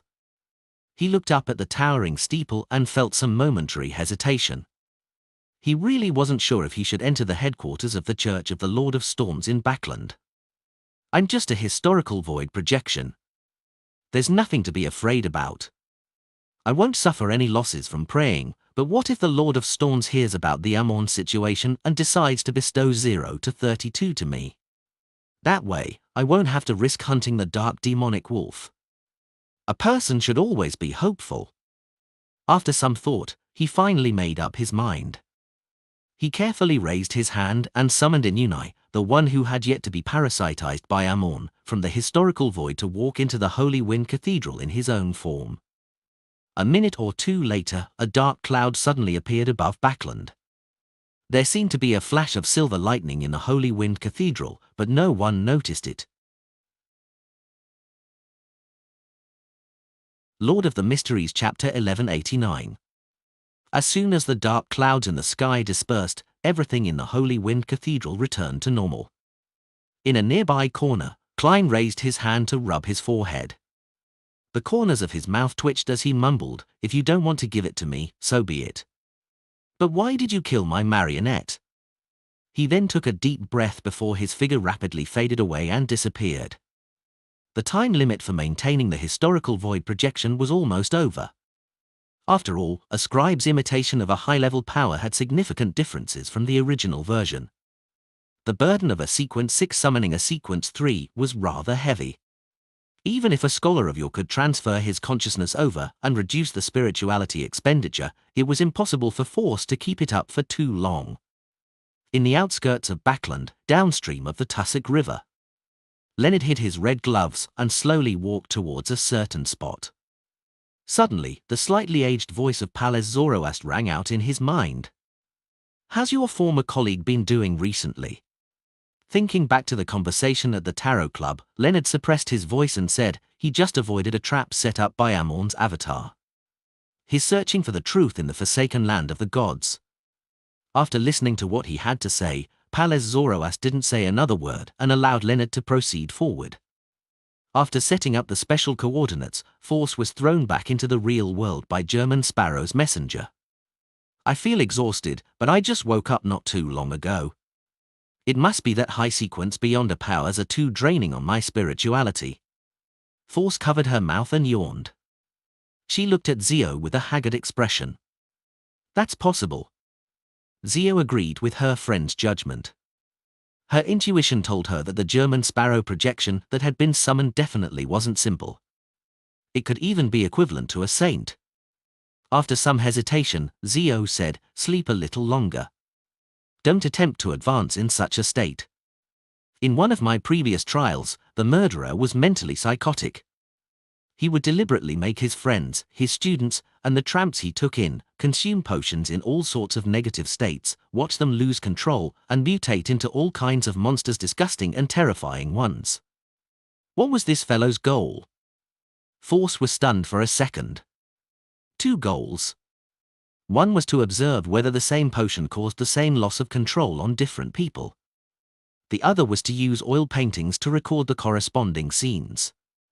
He believed that the madness, the pain, and the distortion had an unparalleled beauty, one that can stimulate his greatest creative passion. Zio recalled the trial from back then. She felt a sense of hatred and lingering fear. He was a complete lunatic. That fellow should be executed. Force couldn't help but shudder when she imagined it. She bared her teeth and said, was he a cultist? Perhaps, but there were no clues. On the surface, he appeared to be an outstanding artist, and he is very famous internationally. If it wasn't for more than 5 of his students and friends who had disappeared over the past few years, attracting our attention, then he might have had to wait until he completely went mad and lost control, becoming a monster, before this matter would be discovered. Zio suddenly paused for a moment before saying, back then, everyone in the law enforcement team that opened his hidden basement vomited. There were all kinds of mutated and terrifying corpses, and hanging overhead were all kinds of harrowing yet charming oil paintings. A hateful fellow, but it's also a very attractive story. Force thought for a moment and pressed, was he a devil? No, he's a psychiatrist. Zio rejected her friend's guess. You sentenced him to death? Force asked in anticipation. Zio shook her head. His defense lawyer convinced me that he's more suited to be a sealed artifact researcher. There's a lawyer? You have lawyers at the paranormal court? Isn't it all a direct trial? Force asked in surprise. Zio straightened her blonde hair and said, there are some beyonders from the lawyer pathway among us who also need to act. Of course, they don't know that they're acting. All right. Force yawned again and pointed to the reclining chair beside the fireplace. I'll sleep for a while. Hey, don't you have work? We can take days off, Zio replied succinctly. Force didn't ask further as she walked to the fireplace and collapsed into it. About 2 to 3 hours later, she woke up and cogitated for 15 minutes. Following that, she found the Traveler Beyond a characteristic and the supplementary ingredients given to her by her teacher, Dorian Gray Abraham, and concocted a potion bottle. The potion's color was white but transparent.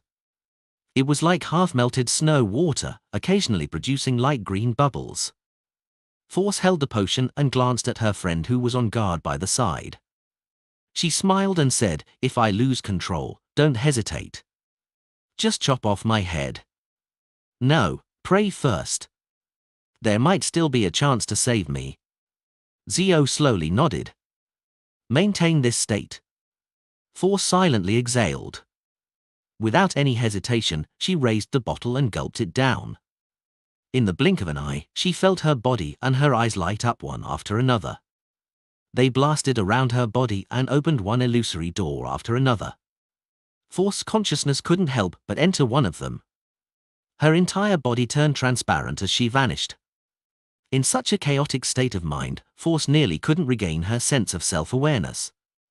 Thankfully, she had her fair share of being tormented recently and had a strong will. Furthermore, from time to time, she could feel the for special coordinates in the spirit world. Finally, she slowly came to her senses. After an unknown period of time, she realized that she had already entered the depths of the spirit world. It was difficult to tell her exact location, and she couldn't find her way back. With the help of the for special coordinates, Force slowly traversed back to a familiar spot, leaving the saturated, stacked colors and the thin fog before walking out of the spirit world. The for special coordinates weren't only used to help me find a way back, they can also effectively maintain my self-awareness.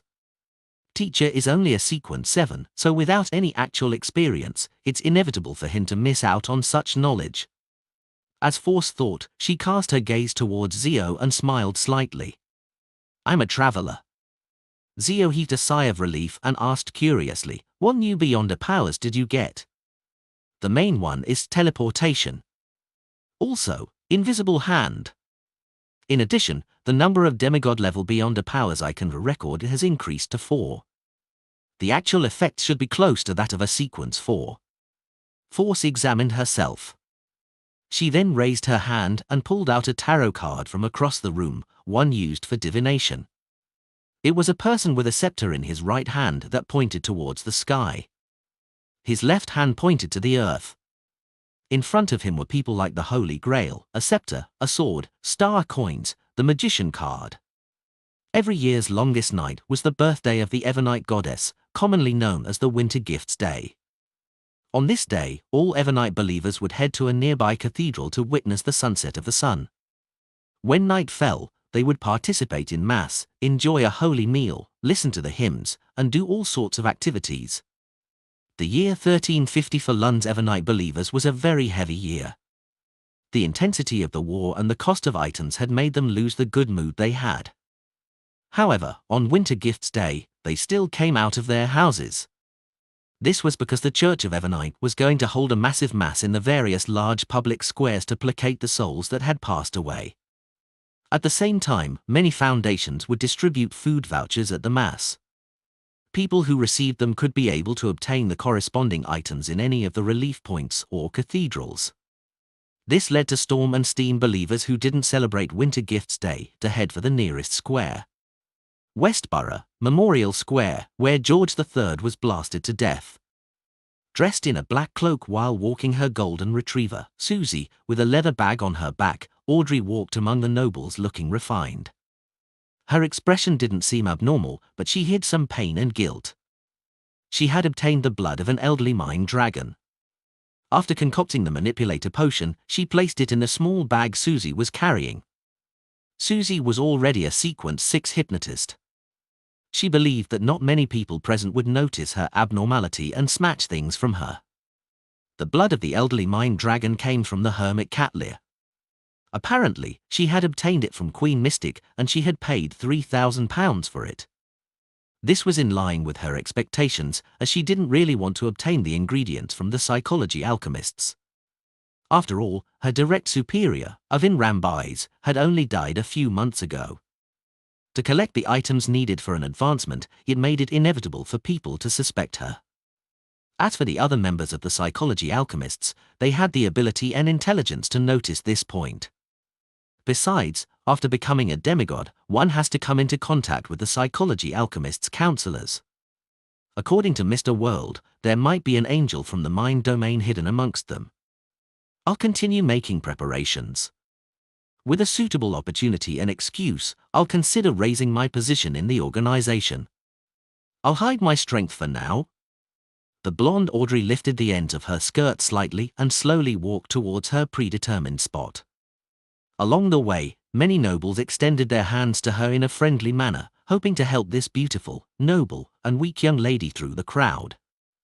However, these were all blocked by Earl Hall. He got his eldest son, Hibbert, to be in charge of his youngest daughter while he held his wife's arm and walked ahead. From time to time, he would turn back to look at the most dazzling jewel of Backland. Not long after their family arrived at their destination, the Church of Evernite's Bishop of the Backland Diocese, St. Anthony Stevens, walked up to the high platform in his black robe with red patterns. The source of this content N/O/V/Bell by N. He looked around, raised his right hand, and tapped his chest 4 times in a clockwise fashion. Praise the Lady! When the believers below responded, this sense deep voice could be heard by everyone. Today is the celebration of the night, but the goddess's response is pity. She takes pity on every mother who has lost her child. She takes pity on every lonely child. And she takes pity on everyone who has suffered immense pain. She said that all of this will end. All the suffering will return to silence and repose. Lord of the Mysteries, Chapter 1190. As Anthony Stephen Vincent's words echoed in Memorial Square, it spread to other areas. The lonely citizens who participated in the Mass were both moved and sad, feeling warmth in the midst of their depression. In a different square, different choirs began to chant the hymns. The ethereal and holy voice seemed to echo deep in everyone's heart. Full-faced above the land stood the crimson moon. And sweet it was to dream of themselves, of child, and wife, and parents, but evermore, one. Unknowingly, Everyone felt their spirits being cleansed and their spirituality naturally released. They seemed to have entered a dream and were strolling in a quiet darkness. Their children were sleeping here. Their parents, their wives, their husbands, their friends, and the deceased were no longer suffering. They no longer had any pain, their expressions were peaceful and gentle. We look upward into the night sky. We tenderly say her name. Evernight Goddess. Check out latest novels on novel-bin.com. If a sheep heard us, she would surely agree. Smiling with purity at the dead. Come, rest and sleep well, my children, too. The people who were strolling in the dream felt awash with intense sorrow once again, as though they realized that they were really going to bid each other farewell. They recalled all the beautiful memories from the past. They recalled the scene of their family enjoying delicacies and having fun at the dining table. They recalled the people who looked at them warmly and the pain of seeing them get hurt. When they learned of their passing, it was as if they could tear their souls apart. They recalled the dark clouds and separation that had been brought to this war. They were sleeping peacefully in this serene nation, no longer having any worries. However, the people who survived had to suffer the days and nights, turning haggard and withered. One teardrop after another flowed down. The people participating in mass at Memorial Square could no longer suppress their emotions as they silently released the pain they had accumulated. A huge wave of sadness filled the air, mixed with the chanting of the choir, as though it had a corporeal form. Cross your hands humbly. Over your breast. Make the silent prayer. And shout from the bottom of your heart. The only escape is tranquility. 3. The people who were sobbing silently with their eyes closed subconsciously followed the content of the hymns and made similar gestures. Then, they shouted in their hearts, infected with each other's emotions. The only escape is tranquility. The grief reached an apex with more than 10,000 hearts resonating at Memorial Square. At this moment, Audrey opened her eyes and bent down. She took out a bottle of potion from the leather pouch that her golden retriever, Susie, was carrying. There were countless points of light floating in the potion, just like the manifestation of the sea of collective subconscious. Audrey didn't hesitate. Under such circumstances, she removed the bottle cap and gulped down the liquid inside.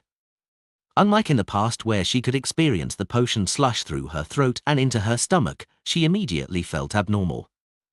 She felt that she could no longer sense her body. Her entire being seemed to have condensed into an idea as she merged into the illusory sea around her. This was her first time directly seeing the sea of collective subconscious without passing through a dream or mind island.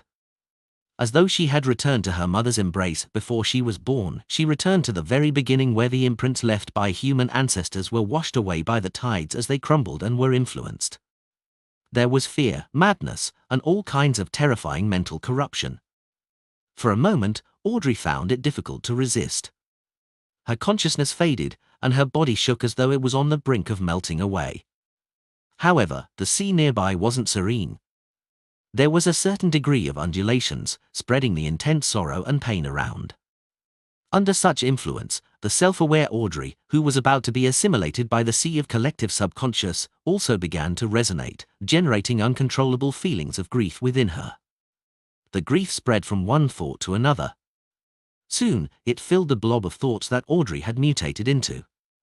It pierced through her soul body and pierced her soul. Audrey finally regained a little of her senses. She skillfully placated herself, constantly giving cues to remove the corruption until she regained her senses.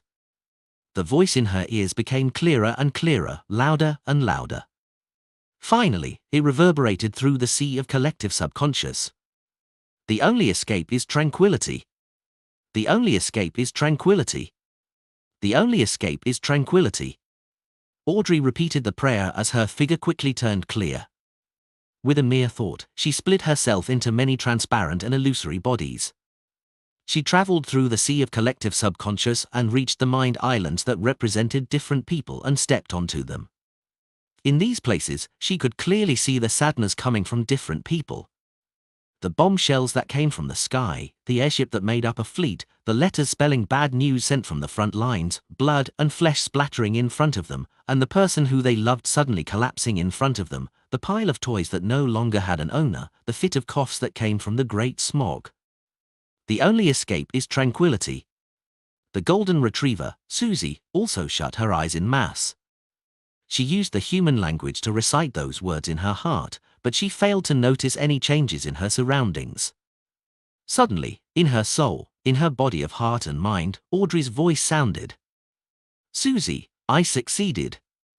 I've always been worried that I'll become more and more indifferent as my sequence increases due to the potion's effects, that I'll become more and more like a mythical creature instead of a human.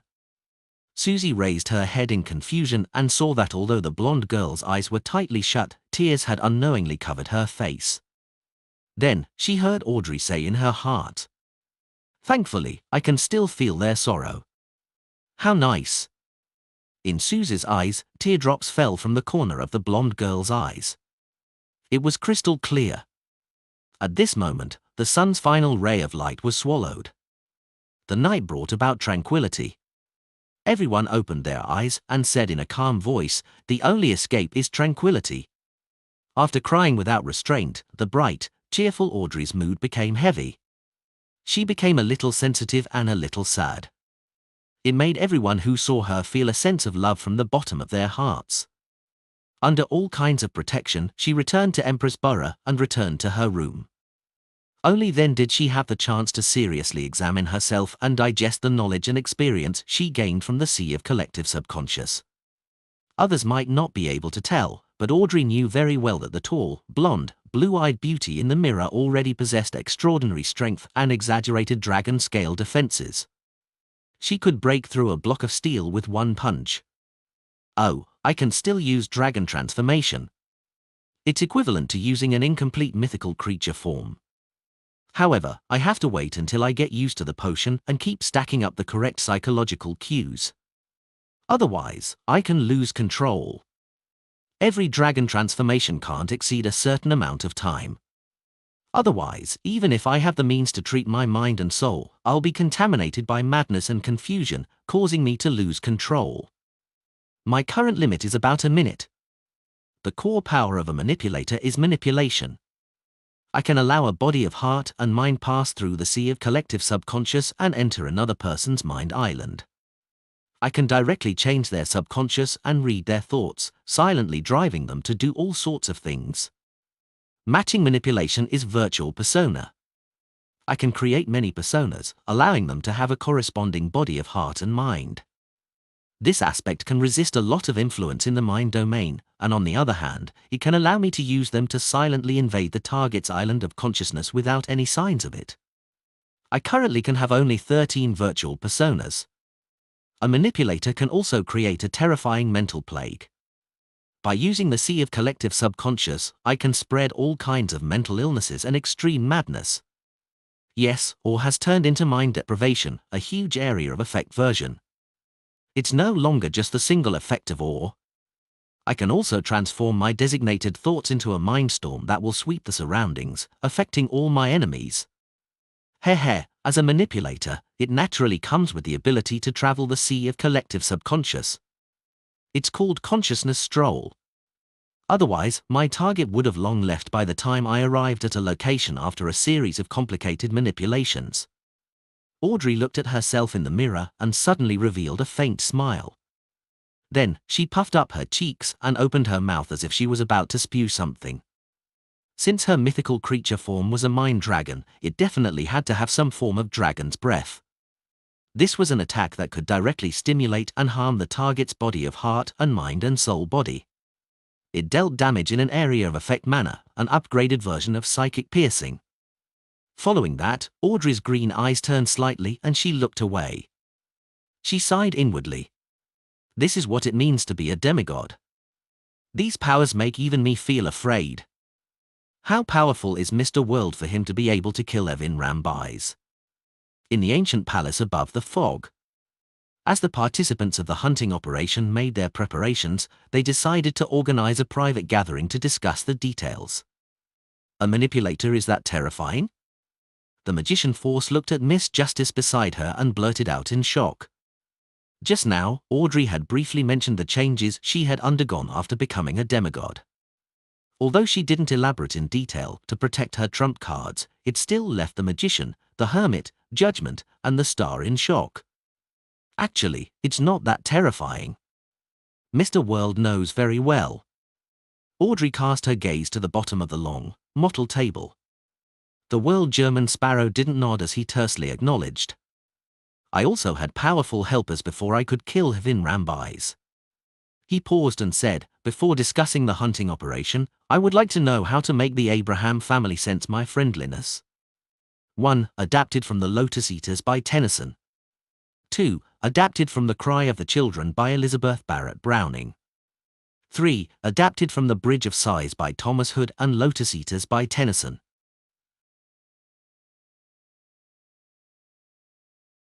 Lord of the Mysteries Chapter 1191. Friendliness? Upon hearing the World German Sparrow's question, Force nearly doubted her ears. The image of Mr. X's head that was put together, leaving it covered in cracks, crevices, and blood surfaced in her mind. Just as Force was deliberating over her words, Audrey glanced at her and smiled at the World German Sparrow. To let the Abraham family sense your friendliness, it isn't about what you do, but what Miss Magician writes in her letters. Ni updates at novel/bin.com. That's right, unless I appear directly in front of Miss Magician's teacher, his understanding of me will only be limited to the various rumors and things that Miss Magician tells him. As long as the story she tells is good enough, even if it doesn't fit the actual situation, it doesn't matter. Klein suddenly realized that he had been splitting hairs on the question. Ah? Force was somewhat enlightened by Miss Justice's words, but she didn't fully understand it. After looking at the hermit, the star, and company, Justice Audrey said to Force, you need to convey Mr. World's friendliness to your teacher. For this, you can fabricate some stories and not tell him the truth. Then what should I say? Force asked for advice. This wasn't because she wasn't good at making up stories. On the contrary, this was what she was most adept at. However, the problem was that writing a novel that was well received was different from a story that could convince people. If she could get a senior psychologist's advice on the latter, it would undoubtedly be easier. Audrey had already thought of the details of the letter before she opened her mouth. She replied unhurriedly, it's obvious that your teacher has already noticed that you've rapidly advanced, and because of Mr. X's death and all sorts of sensitive issues, he has a certain level of doubt and vigilance regarding the Beyonder circles that you've participated in. Yes. Force nodded indiscernibly in agreement with Miss Audrey's judgment. If her teacher, Dorian Gray Abraham, was careless, he wouldn't have been able to survive to this day. He would have long been caught by the Aurora Order or died in the hands of other powers who were interested in the Abraham family. Audrey continued, in such a situation, he will still maintain contact with you. He will teach you knowledge, give you formulas, and provide you with ingredients. This shows that, on the one hand, he acknowledges your character and morals, and on the other hand, he will also have a certain level of anticipation for you to obtain important information from the mysterious and dangerous Beyonder Circle, as well as you becoming a sequence for demigod. This is the mentality we want to exploit. Audrey originally wanted to use the more neutral term, grasp, instead of exploit, but after pausing for a moment, she chose to face herself directly and face the essence of the matter. With Force listening attentively and Judgment, the star, and the hermit looking forward to what she had left to say, Audrey pursed her lips and said, when you return, you can write to him and tell him that you have already become a traveler. It will make him happy for your growth, and also be surprised by such an exaggerated advancement speed. Then, you can answer the question he asked previously, saying that the gentleman who was seeking to purchase the Worm of Star had mentioned something that the ancient curse in the Abraham family seems to come from a secret existence known as Mr. Door. This is a question that your teacher has never told you about, but is definitely concerned about. Without a doubt, he will feel fear towards the gentleman who seems to know that you're related to the Abraham family. He will want to avoid you, but he will definitely yearn to know more. He will then try to find out what secret lies behind the curse that has plagued generations of Abrahams, one that he has no solution to. At the same time, a letter exchange isn't a direct meeting. It will give him a certain sense of security. He might change his residence, change his identity, and use a more roundabout way to receive the letter, but there is a high chance that he will not sever the connection. Maintain this connection. Step by step, reveal something more valuable. You will awaken your teacher's desire and use it to portray an image of Mr. World so that your teacher can experience some form of friendliness. At this point, Audrey stopped and looked at the World German Sparrow once again. She could roughly tell that Mr. World's goodwill towards the Abraham family was because he had a request, but as for the specific request, she wasn't a clairvoyant, nor had she read German Sparrow's mind. Naturally, she couldn't guess it, nor could she continue explaining.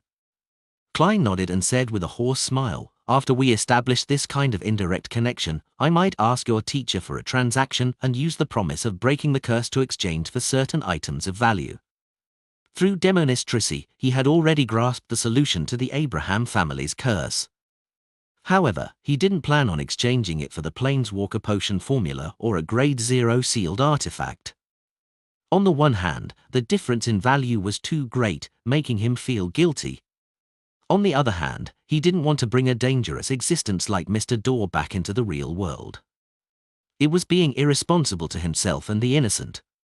He was thinking of another way to make the curse of the Abraham family disappear to a certain extent. In other words, it might still exist, but it wouldn't affect the normal lives of the Abraham family and provide a certain range of improvements. Is that so? Mid to high sequence beyond us in the mind domain are really impressive. She can make people follow her arrangements without realizing it. Compared to when we first met, Miss Justice has seemed to undergo a complete metamorphosis.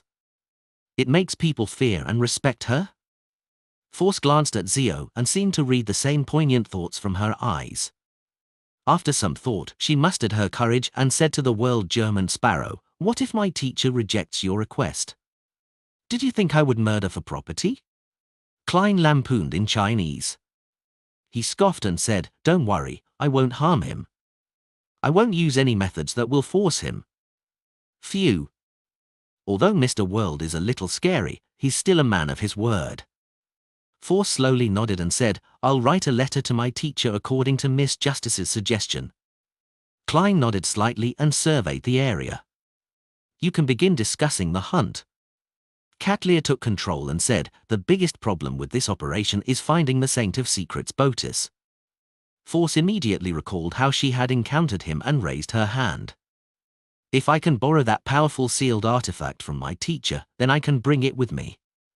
I can often wander around Backland and use the convergence of Beyonder characteristics to attract Botis to a nearby location. This might attract other demigods of the Apprentice Pathway, or the leader of the Secret Order, Zaratul, or Blasphemer Amorn." The more Force spoke, the lower her voice became. She felt that this method was too dangerous. She didn't know what would happen to the other members who participated in the operation if Zaratul and Amon really appeared, but as bait, it was without a doubt that she would fail to escape. Catlear nodded and said thoughtfully, "If it's only a Grade 1 sealed artifact of the Apprentice Pathway, the law of convergence of Beyonder characteristics shouldn't be that attractive to neighboring pathways. The range will be limited to the demigods of the Apprentice Pathway.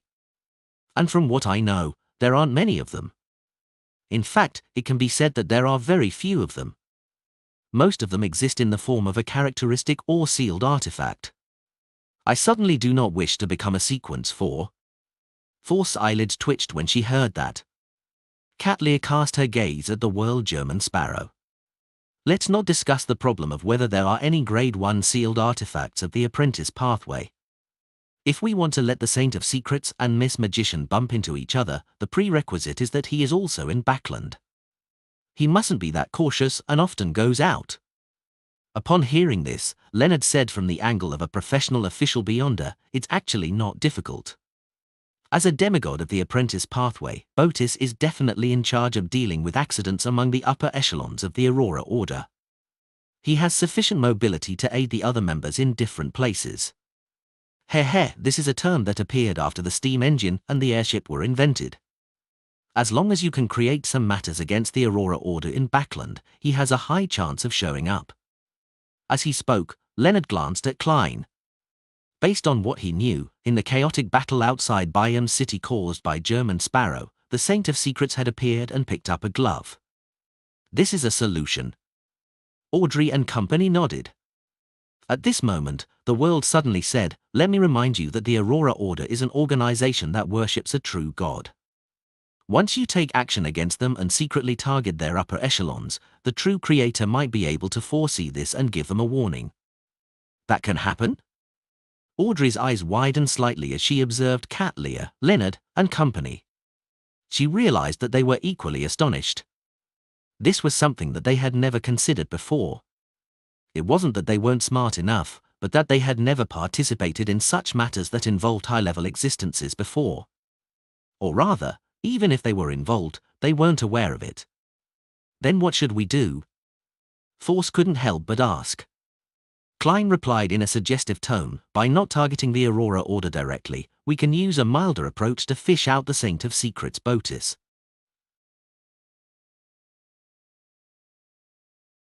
Lord of the Mysteries Chapter 1192.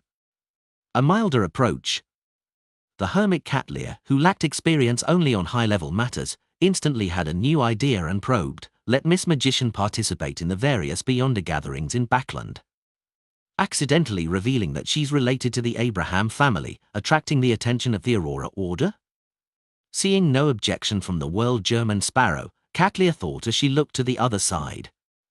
How we can make this matter appear reasonable without arousing suspicion, how to design the steps and procedures needed to expose her herself, and how to lay the foundations at each one of the gatherings. These might require your help, Miss Justice. Any/W novel chapters are published on no/vel/bin.co/m. From her point of view, only a manipulator who could accurately grasp the various mentalities of the different people at the gathering could allow the scheme to appear natural and reasonable, without leaving a trace. All right. Audrey nodded solemnly, feeling somewhat excited.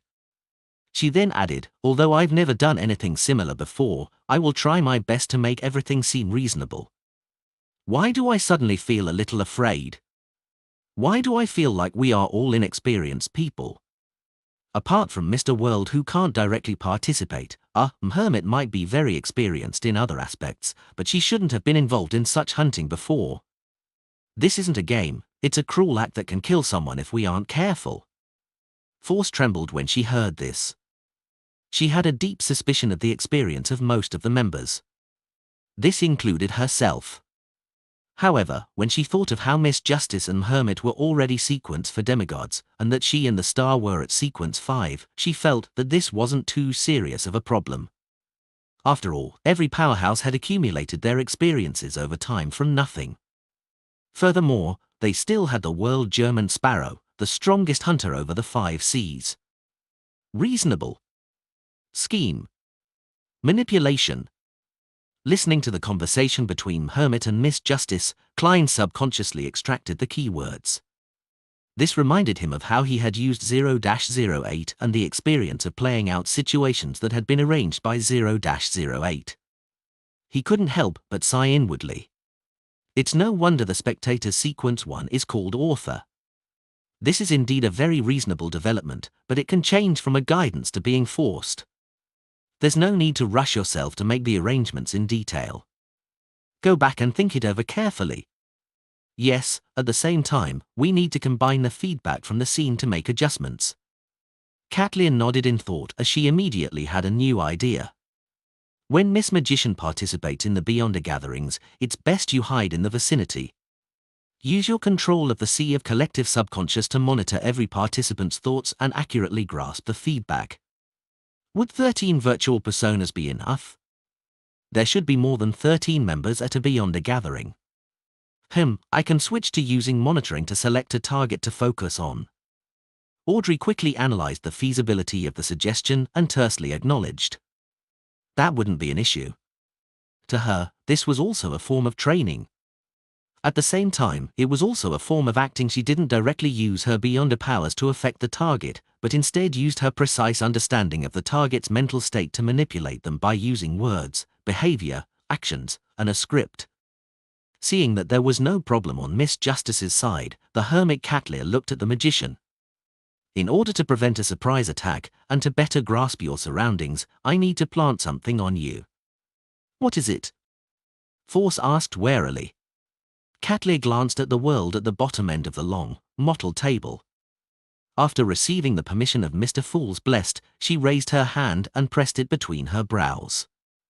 A pair of transparent eyes appeared in front of her, ones that were without eyelashes, looking cold and heartless. This is the eye of mystery prying. After becoming a mysticologist, I can place it on someone else's body. Whatever it sees, it will be what I see. Furthermore, once it enters a concealed state, it will be very difficult to be discovered through other means. Katlia gave a simple introduction. Upon seeing this scene, Klein leaned back slightly and sighed inwardly. When he first grasped spirit vision, he had seen something similar behind old Neil. If he had the mysticism knowledge he had now back then, he would have detected the problem earlier. Perhaps things would have developed differently. If this strange eye were to be planted on me, wouldn't I be watched by a hermit when I go to the bathroom? Force secretly drew a cold gasp as she hesitantly asked, "Can we plant it before each gathering? If we make frequent contact with each other, we'll be easily discovered. Besides, the Saint of Secrets wouldn't only appear at times you choose." Katlia nudged the heavy glasses on her nose bridge and explained. "Don't worry, I won't look at things I shouldn't see." It was a lesson learned through blood. Force fell silent for a few seconds before she slowly exhaled. "All right then." Katlia nodded slightly and continued, "After discovering clues to the Abraham family, the Aurora Order will definitely do a certain amount of investigation. And for safety, so as to prevent any accidents from happening, they will definitely send out someone with a certain level of confidence. Among them, the Saint of Secrets Botis is undoubtedly the person who is most interested in the matter regarding the Abraham family. In addition, Backlund isn't suitable for a King of Angels' main body to be active in, so the probability of him appearing is the highest."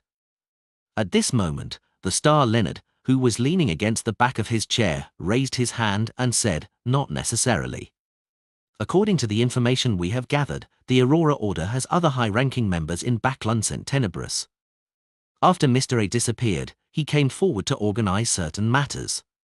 When the time comes, the person responsible for tracking the clues to the Abraham family might very well be him, not the Saint of Secrets. After all, this is his diocese. The demigod I met when I assassinated Mr. X was St. Tenebris." Klein nodded in enlightenment without bringing any attention to himself. Katlia was already prepared for this. Without any hesitation, she said to the star, "This might require your help. In the near future, you should investigate more cases involving the Aurora Order and strike at them more. This way, it will be inconvenient for them to move around. After discovering clues about the Abraham family, they might very likely seek reinforcements, getting the more mobile and more concealed Saint of Secrets to be responsible for it." Leonard thought of his recent mission list and nodded slightly. Sure. As the captain of a Red Gloves team, he had the right to do so. The only problem is, could this be predicted by the true creator? After Leonard agreed, he turned to look at Klein.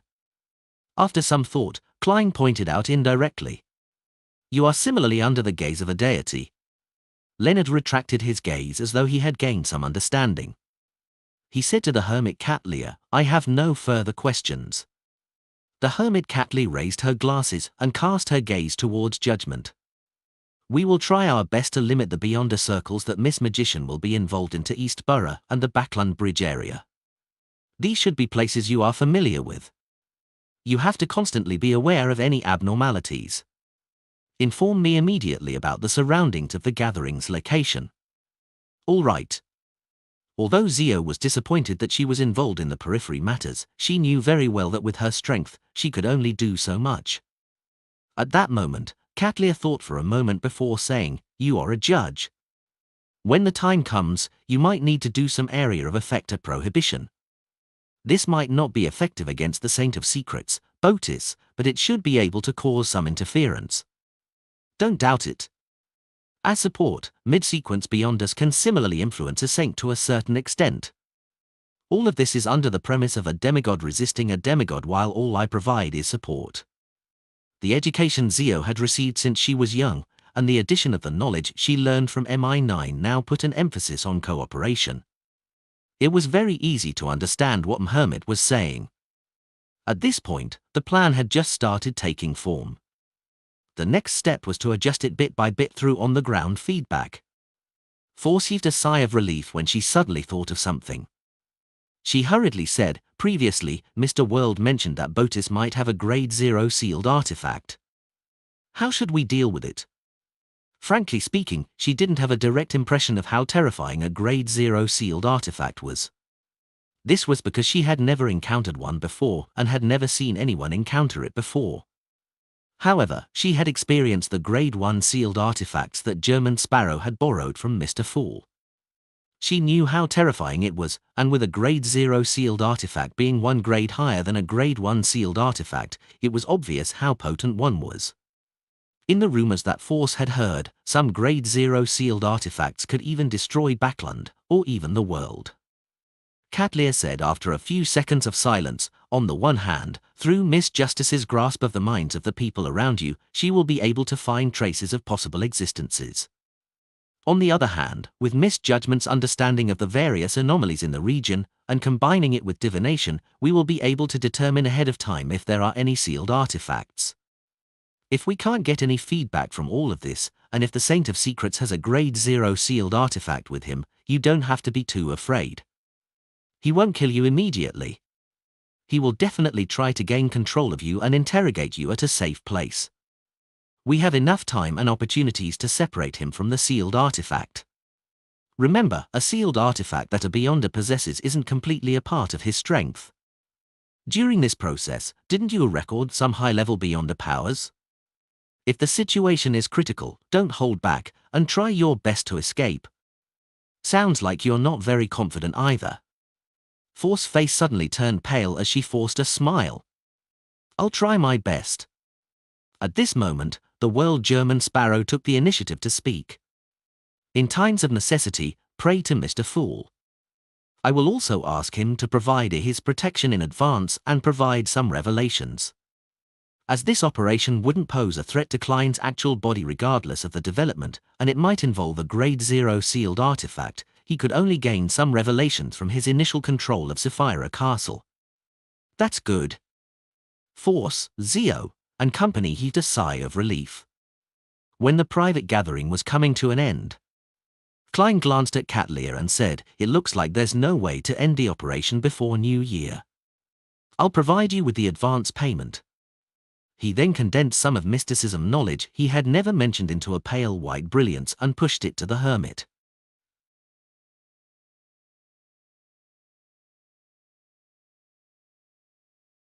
Lord of the Mysteries Chapter 1193. Dark Angel Sasria might very well be the negative personality that's expelled from the ancient sun god. Mr. Dor was once the most powerful king of angels. The Abraham family also possesses at least 2 Grade 0 sealed artifacts that's at the level of an angel of the apprentice pathway. The underlying rules of this world are chaos and madness. Pieces of mysticism knowledge resonated in Katlia's mind, causing her to feel weighed down in addition to her shock. If it wasn't for the Tarot Club, Mr. Fool's protection, and the World German Sparrow's help, she believed that it wouldn't be easy for her to obtain such knowledge. She definitely had to take a tremendous risk in exchange. If she wasn't careful, she would attract the attention of certain high-level existences, or be embroiled in madness and pain. "Thank you for your advance payment. This will greatly help me digest the potion." Katlia opened her eyes and thanked him sincerely. According to her original plan, she believed that she would be able to gain some mysticism knowledge after meeting Queen Mystic. With German Sparrow's current advance payment, her mysticologist potion would most likely be completely digested. Unfortunately, a few days before she arrived in Backland, Queen Mystic Bernadette had left the city to trace a lead. This left Katlia extremely disappointed. Upon hearing Hermit's words, Klein, who was pretending to be the world, laughed hoarsely. "A price is exacted for what's bestowed." As his voice echoed, he nodded at the 2 ladies Justice and the magician, indicating that he was also directing those words at them. After the private gathering ended and the members left Sapphira Castle one by one, Klein stood up and walked back to the seat of honor from the bottom end of the long, mottled table, to the seat belonging to the fool. He leaned back into his chair and propped his elbow on the armrest as the void beside him rippled and formed halos. These were prayer lights that came from puppets controlled by a historical projection that Klein had summoned. They had existed before the gathering, but the corresponding area had been hidden from the rest, so no one could sense it. It was only now restored to normal. He cast his gaze at the rippling light and expanded his vision into the distance. In the real world, a dark mountain stood erect. There was a mountain hole at the mountainside that extended downwards. This was once a place that hid many humans who had survived the cataclysm, but they were later turned into dark demonic wolf coat as marionettes. During this period of time, Klein kept tracing the clues and found 3 spots where the dark demonic wolf had hidden himself. However, Klein didn't gain much from them. The reason was simple. Just like now, there was a rock in the cave. On it sat a young man wearing a classic black robe, a pointed hat, a broad forehead, and a thin face amorn. This angel of time seemed to sense the gaze from Sapphira Castle as he raised his head and adjusted his crystal monocle. The corners of his mouth curled up slightly. Klein retracted his gaze, his facial muscles twitching slightly as he muttered, "What a haunting presence. It's not like this fellow doesn't understand the dark demonic wolf's past. Is there a need for him to destroy all the clues I need?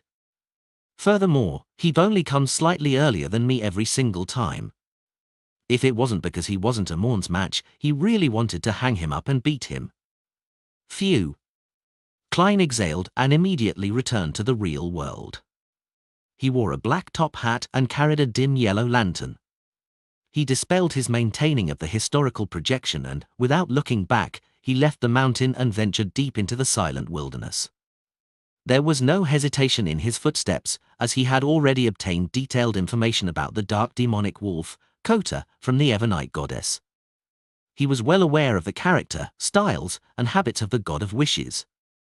The reason why he was still searching for the dark demonic wolf's past was mainly because he wanted to verify the information. After all, the East Continent had been in the forsaken land of the gods for more than 2,000 years. The dark demonic wolf had escaped the Evernight goddess's attention for a sufficiently long period of time, so it was very likely that some abnormalities and changes in character would occur. If he made a plan following the intelligence provided by the Evernight goddess, there was a small chance that he would make the mistake of launching a surgical strike using an outdated map. Under the tremendous pressure from the true creator Anamorn, the chances of the dark demonic wolf transforming isn't low. Perhaps it has even turned abnormal or half-mad because of the excess stress. Klein couldn't help but lampoon inwardly. The words dark demonic wolf could actually be switched to Klein Moretti or Ju Mingrue ad verbatim. It just needed to be said in future tense.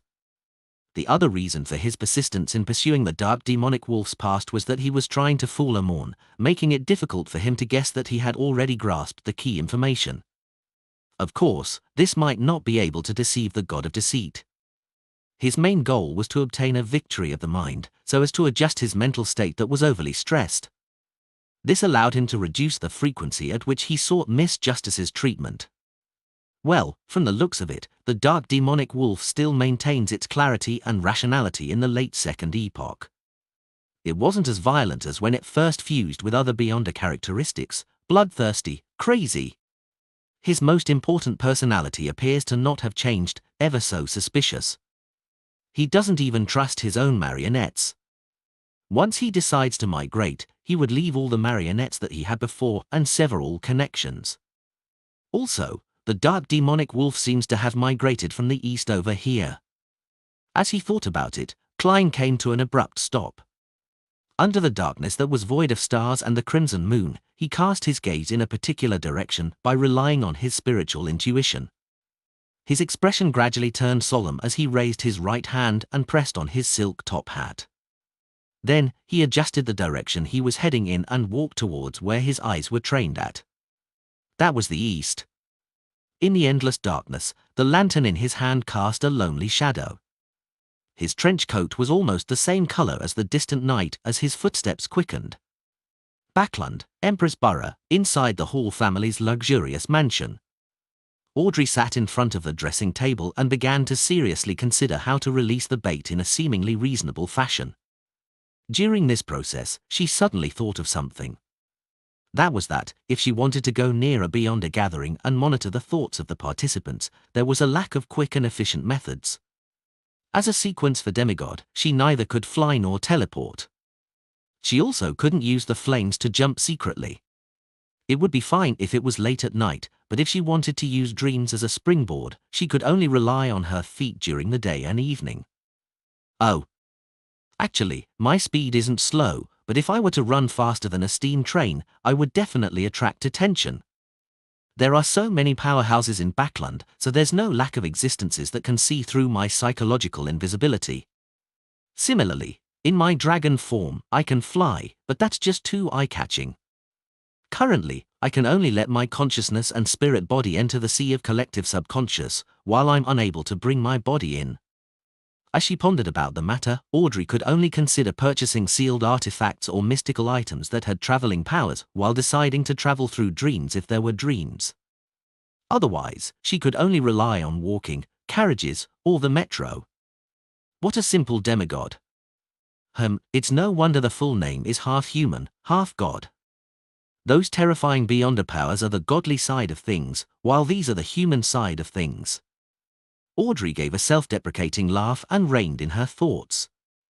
Discover new chapters at novelbin.com. Backland, Hillston Borough. Sitting beside the fireplace, Force opened a book that was propped on her thigh as a platform for her to write. Holding a pen in her hand, she stared at the horizontal lines on the paper and the tarot cards that were scattered on the ground for a long time. What's wrong? You don't want to lie to your teacher? No, everything you write will be the truth. You don't want to set up your teacher? Zio walked over, crouched down, and looked up into Force's eyes. Force shook her head. No, it's not because of this. I do feel a little guilty, but I know that this is a good thing for the Abraham family. I'm just hesitating. I keep feeling that our destinies will change after writing this letter. Ah? Zio was a little stunned when she heard that. She didn't quite understand what her good friend meant. Force let out a sigh and said, the battles from the past and now were actually not that dangerous for us. We had the ability to avoid it and obtain the corresponding resources to continue our peaceful lives. Therefore, my feelings for them don't run deep. We're like people standing beside a torrent. We could have watched everything go by safely, but after writing this letter, we might perhaps be swept into the torrent. Zio listened quietly. She opened her mouth and pursed her lips. If not for this, do you think we can avoid the torrent of fate? As she spoke, she picked up a tarot card from the ground. The surface of the card depicted an angel blowing a trumpet and the deceased. Judgment card. Force looked at the deck of tarot cards for a while before closing her eyes. She pulled her hair back and smiled. I understand. This is an inevitable destiny. After praying to Mr. Fool and after obtaining the magician card, it was an unavoidable destiny. The fountain pen in Force's hand finally landed on the letter. Pritz Harbor. Dorian Gray Abraham, who had long left the Fishermen's Association and changed his identity, tore open the letter sent by his student. As he quickly browsed through it, his expression went from shock, joy, and confusion to horror. Bang! Dorian threw away the letter in his hand and knocked down the table in front of him. It was like a monster hiding on that piece of paper with a curse. He retreated to another corner, pulled open the drawer, and took out some items. Then, he rushed to the door and prepared to leave. When his right hand touched the brass doorknob, Dorian's action suddenly slowed down and finally stopped. He slowly turned around and cast his gaze at the letter on the ground. There was a complicated look in his eyes.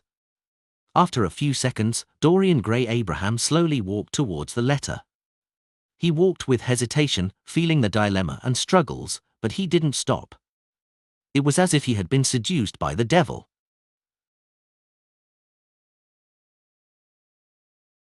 Lord of the Mysteries Chapter 1194. Finally, Dorian stopped beside the letter. He bent down and reached out his right hand. His fingers trembled as he grabbed the edge of the paper and picked it up. This time, Dorian was very careful. He began reading each word, one after another from the very beginning.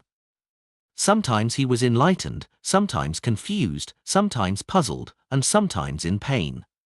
The letter Force had sent wasn't long.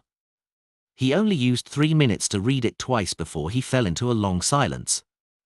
The sunlight shined through the window and landed on the toppled table. Dorian Gray Abraham's lips suddenly quivered, but he ultimately didn't make a sound. Separated by a piece of paper, his right thumb and index finger quickly rubbed against each other and ignited the letter with a scarlet flame. After doing all of this, Dorian packed his belongings, put on his disguise, changed his clothes, and left the rented apartment. Using the identity he had previously prepared, he went to another place. After settling down, he sat beside the desk and stared at the brass ornament, seemingly deep in thought. The area became darker and darker as the sunlight weakened. Dorian's eyelids twitched as he slowly sighed. He then unfolded the piece of paper and picked up the fountain pen. As he pondered, he wrote, "I'm very happy to see you digesting the scribe potion in a few months. This means that you might really become a demigod. These are the key points to take note of while acting as a traveler, at least the ones that I know of. However, you have to remember that everyone's personality is different. There will always be some differences in acting in real life, so you can't copy blindly. This doesn't mean that the acting principles of others are wrong, but that it might lead to a huge conflict in your heart, affecting your mental state. Sometimes, you can make appropriate adjustments to slow down the speed at which the potion is being digested, but it will only be beneficial to you. You have to remember, acting is a tool, not something to lord over you. I look forward to the day you completely digest the traveler potion. I will prepare the corresponding ingredients and a present for you. I'm very interested in the matter of the Abraham family's curse mentioned by that gentleman. I think you should have noticed long ago that I have done a certain degree of research on such matters. Otherwise, you wouldn't always ask me about such matters. I hope you can continue to learn about this matter at a deeper level." After writing the reply, Dorian Gray Abraham closed his eyes and quickly folded the paper. January 1351, Backlund's new year was much bleaker than before. In a basement in West Borough, there were a few candles flickering with yellow flames, illuminating the surrounding altars, chairs, and round tables. At the edge of the light, in a place that was extremely dark, a figure appeared indistinct. At times, it would sway, sometimes stretching into a thin entity that didn't have any thickness. It was like a shadow that came alive. Suddenly, the figure said in a deep voice, "You arrived earlier than I expected." Beside the candle, a figure quickly appeared in the spot illuminated the greatest by the light. It was a man dressed in a mysterious black robe. His brown hair was slightly curled, and his dark, deep eyes seemed to contain countless objects. He was none other than one of the 5 saints of the Aurora Order, the Saint of Secrets, Botis. Botis smiled and said, "To me, distance is not a problem." He pulled a chair and sat down before saying to the long and narrow shadow, "Have you investigated thoroughly? Did you find anything unusual?" The shadow that nearly slinked into the shadows answered in a low voice, "There aren't any problems." "Really?" At the confirmation of the question, Botis instinctively had doubts. "Kisma, could this be a trap?" The Aurora Order's St. Tenebris, Kisma, slowly shook his head and said, "The target is very careful.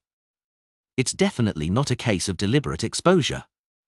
If she wasn't seeking to purchase an ancient wraith's cursed item, we wouldn't have been able to sense that she might be related to the Abraham family." Saint of Secrets Botis seemed to be in thought as he said, "An ancient wraith's cursed item. This is one of the main ingredients of scribe. I remember that the Abraham family does have a spare Asmon's brain. They aren't willing to directly provide a scribe beyond a characteristic, hoping to carry out some tests. It's indeed the style of the Abraham family. To put it simply, they don't have enough trust in others." St. Tenebris Kisma didn't echo Botis's words as he continued, "Even if she was seeking to purchase the main ingredient of the scribe potion, we wouldn't have noticed any problems. After all, not every believer knows the corresponding mysticism knowledge, but she even mentioned some questions related to Apprentice and the Abrahams. She was really cautious in this aspect. The circle of beyonders from which she sought to purchase materials from and the one she asked questions weren't the same. Different matters were left to different circles. Furthermore, at times, she would hire other participants to help her make requests. If it weren't for the fact that we have our people in those few circles and were able to combine the intelligence, we wouldn't have noticed her. Saint of Secrets Botis nodded slightly and asked, "Why didn't you just take action? You even came to me?" In the shadows, the darkness stirred and replied slowly, "The situation in Backland is getting more and more tense. The Nighthawks, the mandated punishers, and the machinery hive mind are carpet sweeping the area, one spot after another. We're being watched very closely. If I were to handle this matter, it would be fine if there weren't any accidents. However, if an accident were to happen, I might not be able to escape due to not having grazed a secret sorcerer. Besides, aren't you the one who is most interested in the Abraham family?" Botis chuckled and said, "I'm not interested in them at all. I just want them to all die. To ensure my own safety, the most important thing is to nip revenge in the bud. This is the philosophy I abide by." As he spoke, the Saint of Secrets took out a crystal ball from his black robe's pocket. The crystal ball was neither clear nor translucent, as if it had been injected with the dark night. As he touched it with his palm, his lips quivered.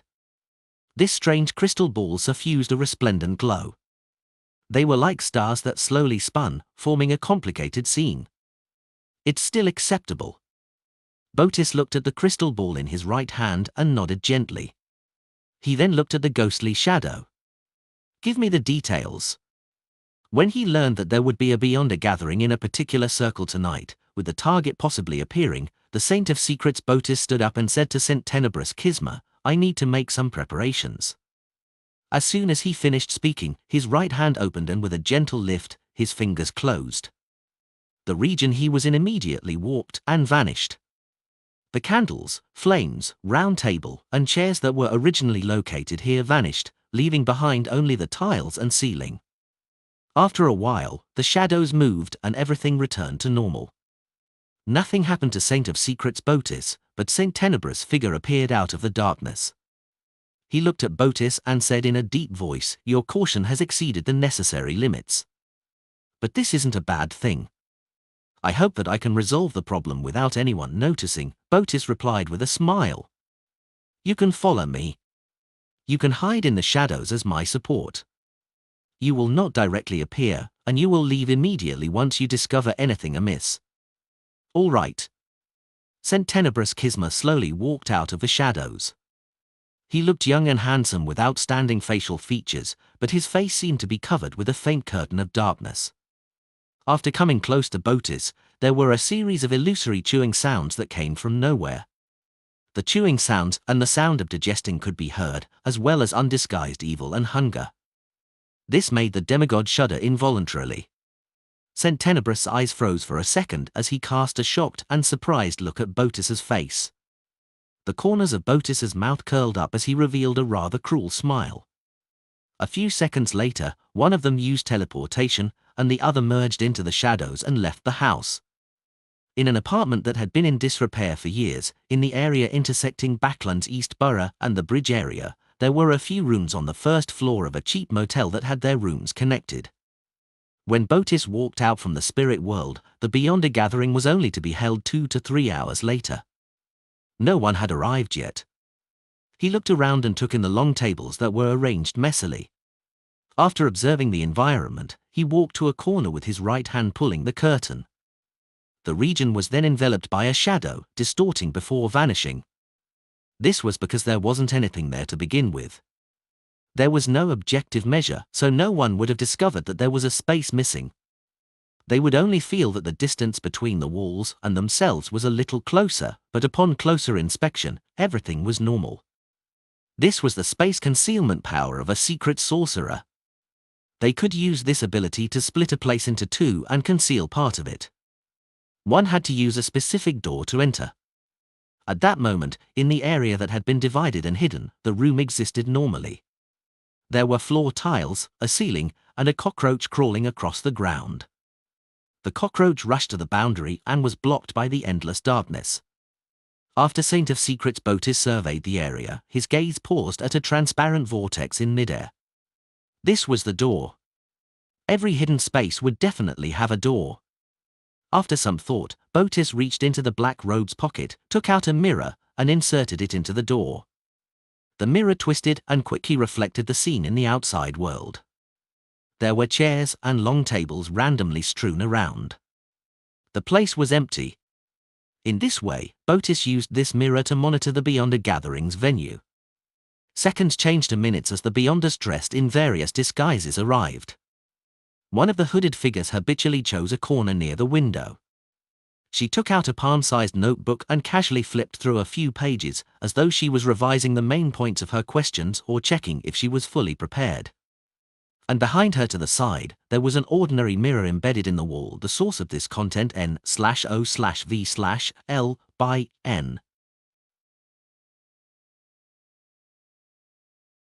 Lord of the Mysteries Chapter 1195.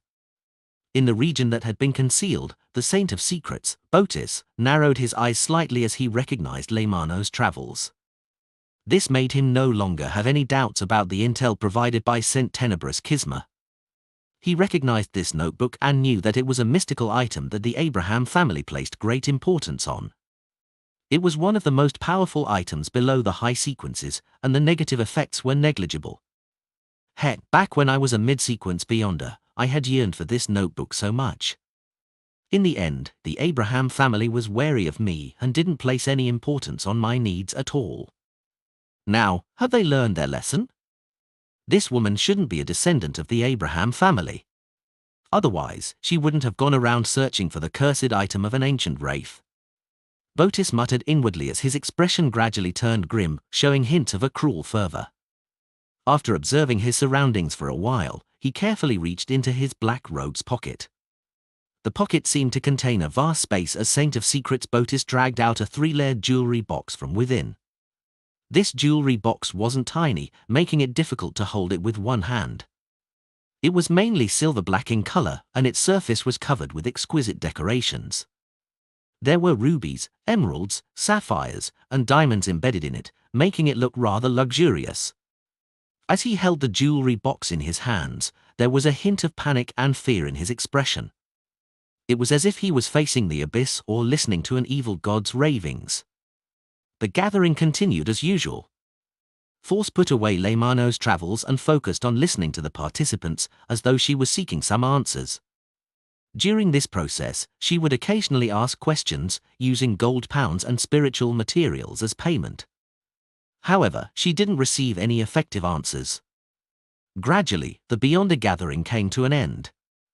The host arranged for the different participants to leave from different exits. Soon, only Force and a few other Beyonders were left in the room. After receiving the signal of the host, Force stood up and resisted the urge to stretch herself as she walked towards the side door. At this moment, she realized that her body had stiffened. Her head could barely turn, but it felt like she was a toy that had its torsion spring wound up. From the corner of her eye, she saw that the greyish-white walls had turned silver-black in an instant. They were covered in granules, as though they were made of metal. The remaining participants and the host had their skin lose the luster that it should have possessed. Their eyes were dull, their movements mechanical, as though they were large dolls. In a concealed area, Botis had opened the jewelry box at some point in time. The interior of its top layer wasn't exquisite enough, but it had completely restored the scene of the room. In the room, there were chairs and long tables scattered haphazardly. There were a few palm-sized puppets sitting or standing, as though they were trying to simulate reality. Among these people, the person standing was wearing a hooded robe. The shape of her chin was beautiful and her lips were plump and red. It was none other than Force. She and the remaining Beyonders, together with the gathering's host, had silently become toys. They had been taken into the highest layer of the jewelry box.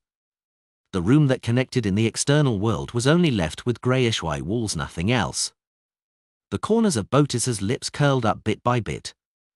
With his right hand, he closed the lid of the jewelry box. Check out latest novels on novel/bin.com. In just a single breath, he had magically controlled his target. This silver-black, 3-layered jewelry box was the Grade 0 sealed artifact that he had snatched from the Abraham family. As it had never been obtained by the Orthodox churches, nor was it ever deeply understood. It didn't have a corresponding number. According to what Botis knew, this jewelry box originated from an Abraham family angel from the 4th epoch. He enjoyed roaming the cosmos and heading to different places in the vast universe. However, once, when he returned to his family to rest, he died silently in his palace. His face was filled with fear, and his expression was twisted as if he had seen something extremely terrifying. A true mythical creature, one that could be considered a subsidiary god in the 2nd epoch, had actually died silently without causing a stir. The death was extremely bizarre. The Beyonder characteristic he left behind combined with his corpse, forming the jewelry box that was quite different from the other kind of sealed artifacts. And back then, Mr. Dorr, Bethel Abraham, not only didn't attempt to shatter it and restore it to a pure Beyonder characteristic, he had even given it a rather strange name, Box of the Great Old Ones.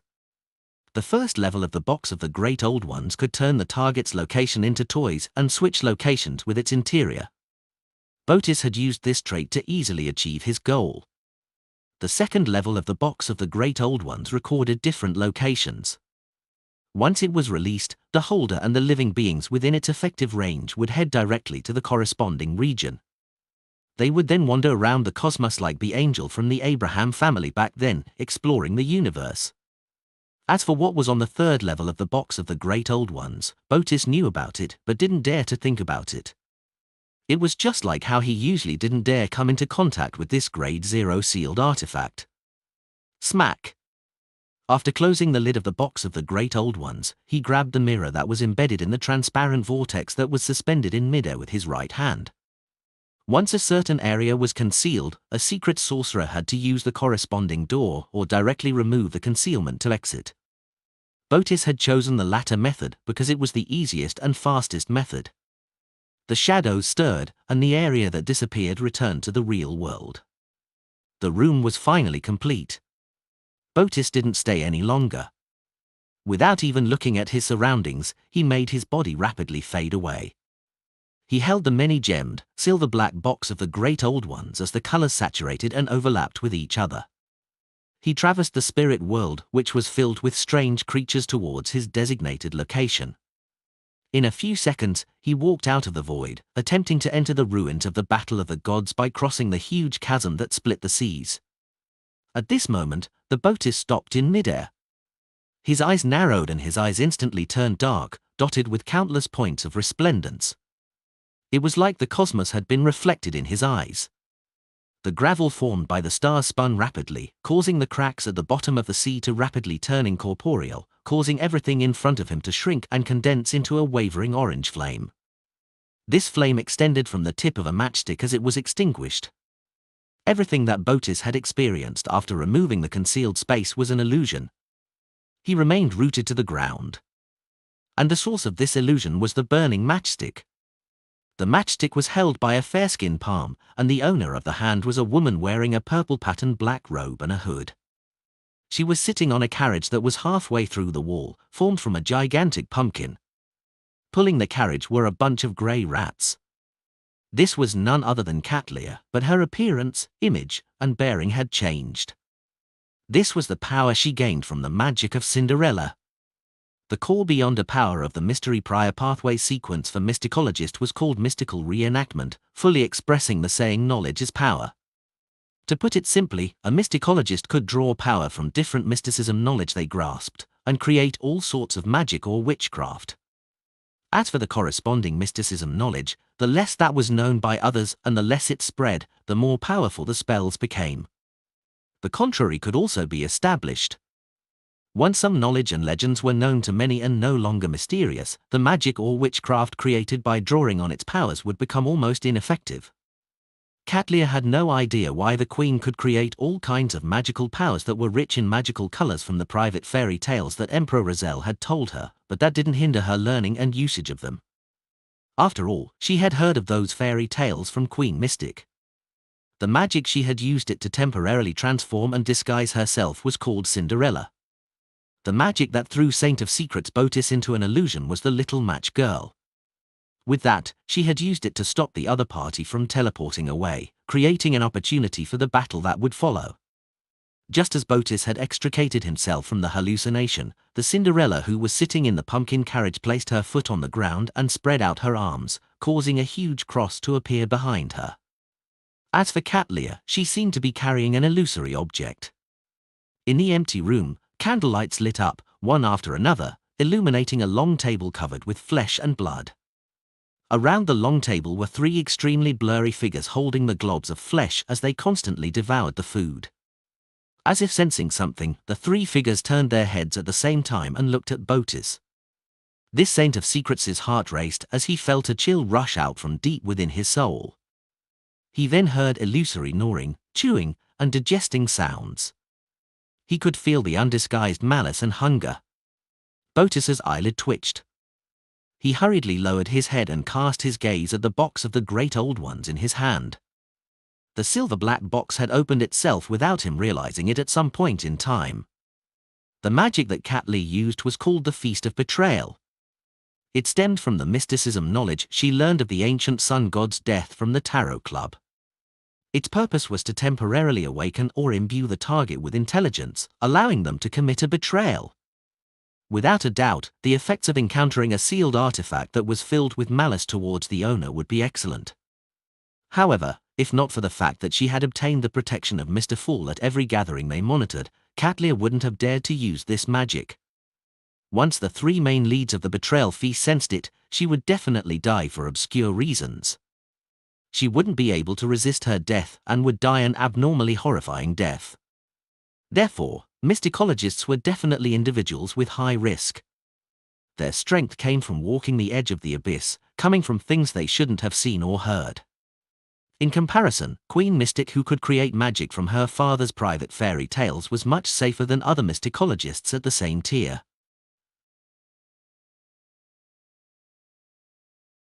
Lord of the Mysteries Chapter 1196. When opening the first level of the box of the Great Old Ones, the long table, chairs, force, and the others were like dolls. They were either still or motionless. Otherwise, under the power of torsion springs, they made repeated simple movements. Upon seeing this scene, Botis's hair stood on end. For some baffling reason, he felt that he was about to join and become one of them. He instinctively wanted to react to the Grade 0 sealed artifact in his hand, but he saw the hooded, purple-robed woman retract her right hand and hold it to her mouth, slightly clenched. A dark color instantly formed in her palm. It was an ancient bugle with a charm that appeared very heavy and powerful. The horn of magic, the horn of destruction. Botis's pupils dilated as he lacked the luxury of time to deal with the box of the Great Old Ones.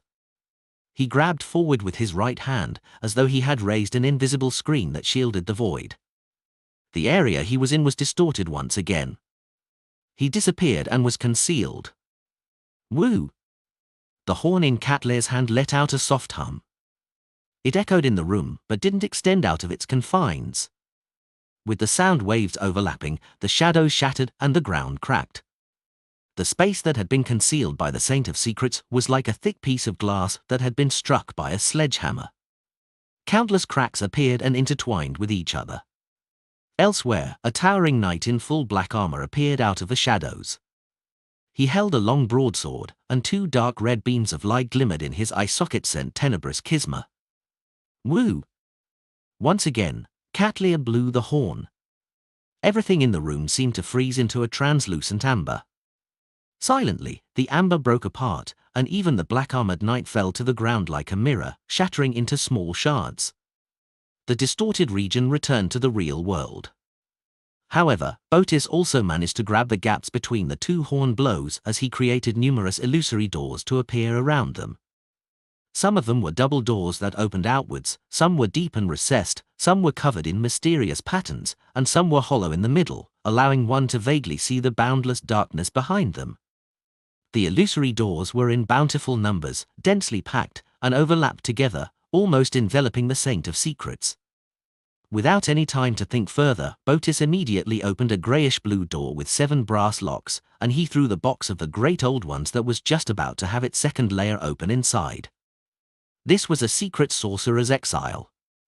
It could throw a target that he had gained initial control of into a corresponding chaotic space. As for the different illusory doors, they represented different scenes, ones where danger and opportunity coexisted. This kind of exile wasn't permanent. At Botis's sequence level, he was only capable of isolating the box of the Great Old Ones from reality for 20 seconds. Once that time was up, the Grade 0 sealed artifact would return to the spot beside him through the illusory door from before. However, by then, the betrayal induced by the enemy's Beyonder powers would definitely have disappeared. As a demigod of the apprentice pathway, he had traveled many places, witnessed many things, and recorded many kinds of powers. Botis made the most correct decision in that split instant. At the same time, the Black Knight that had split into pieces quickly squirmed and reformed, becoming a thin rug that flowed with flesh and blood. It covered every corner of the room. As a cult that could only survive in the shadows of reality, the Aurora Order might have many lunatics, but they were used to doing things to conceal themselves so as to prevent themselves from attracting the official Beyonders before their goals were met. Of course, once the matter was in its final stages, they would definitely proclaim their existence openly. In addition, St. Tenebrous Schisma had done so in hopes of obstructing the possible enemies that were hiding outside to a certain extent. This allowed a separation of the battlefield. When a layer of flesh grew out from the floor, walls, and ceiling, a twisted black shadow rose up from the corner. This was one of the souls that St. Tenebrous Schisma had grazed.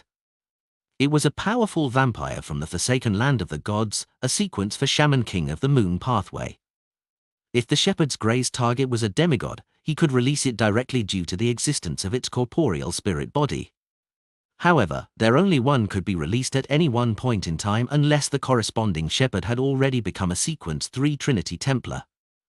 Seizing the opportunity that the horn in the female demigod's hand was dissipating, the twisted Shaman King reached out and dug out one of his Izesa bright red, illusory eye. The eye shimmered with a bright, crimson glow as it instantly illuminated the entire room, as though the crimson moon had descended. Discover new chapters at novelbin.com. Its pupil reflected the woman wearing the purple patterned black robe and a dark-colored hood. Immediately following that, the Shaman King clasped the hand which was holding his eye, letting the crimson moonlight become completely devoured by darkness. A deep darkness appeared around Katlia as the solidified darkness bound her to the spot. It froze the scene. Upon seeing this scene, Botis took a step forward, phasing behind his enemy instantaneously. Performing one blink followed by another as a total of 8 figures dressed in black robes appeared around Katlia. These weren't avatars he created, but after images he left behind due to his blazing blink. Some of them released lightning storm, while others condensed a blinding white spear. Some were covered in black armor as they slashed out a heavy broadsword that could appear capable of slicing through anything. Different figures with different powers either attacked or created a form of control, but their target was one and the same Katlia. There was almost no pause in between their actions. When Botis's figure blinked to another corner, he quickly turned transparent as he was on the brink of disappearing. He had no intention of killing the enemy, as this was Backland. Also, the commotion created from their battle couldn't be suppressed any further. Once it affected the outside world, official angels might descend. The reason why he had first launched a series of counterattacks before teleporting away was because he wanted to suppress the enemy and prevent her from interfering with his and St. Tenebrous Schisma's escape. This was a very reasonable strategy. However, a few seconds ago, in a room on an upper level of the old apartment, Zio had learned of all the changes in the venue through Miss Justice's mind voice. Although she was worried and anxious, she didn't panic at all. She followed the plan and jumped down from the window, somersaulting in midair as she pointed at the targeted area. Teleportation is prohibited here. After doing this, she immediately distanced herself from the apartment to prevent the friendly demigods from being distracted. With this interference, the Saint of Secrets, Botis, failed to successfully enter the spirit world. A rusty, abnormally heavy door appeared in front of him as it tightly sealed the path. To Botis, an illusory door of this level wasn't able to stop him from leaving at all. He could open the door once he made some adjustments. But at this moment, something anomalous had happened over at the female demigod in the purple patterned black robe. Silver light appeared in Katlia's eyes. They connected together like a mysterious giant snake. This was brief luck, derived from the knowledge she had obtained when analyzing the blood of a snake of fate. Regardless of the terrifying lightning, burning white spear, or the slash of the Black Knight, none of them hit the target. Cat Lear seemed to be standing at the eye of the storm. No matter how dangerous the surroundings were, she was unaffected. Those attacks and the attempts at control either narrowly passed her by or were cancelled out by friendly forces. They were unable to achieve the desired effect, and they even helped her weaken the dark shackles. Instantly, Cat Lear bowed her back slightly as white and illusory feathers grew out of them. They didn't belong to an angel, but rather a swan. The ugly duckling had become a swan. As for what a swan was, to a sequence for demigod, the answer was obvious. It was an incomplete mythical creature form. And the ugly duckling could also become a swan. This was a powerful magic that could allow a mysticologist to reveal their incomplete mythical creature form once a day, with each instance lasting 10 seconds.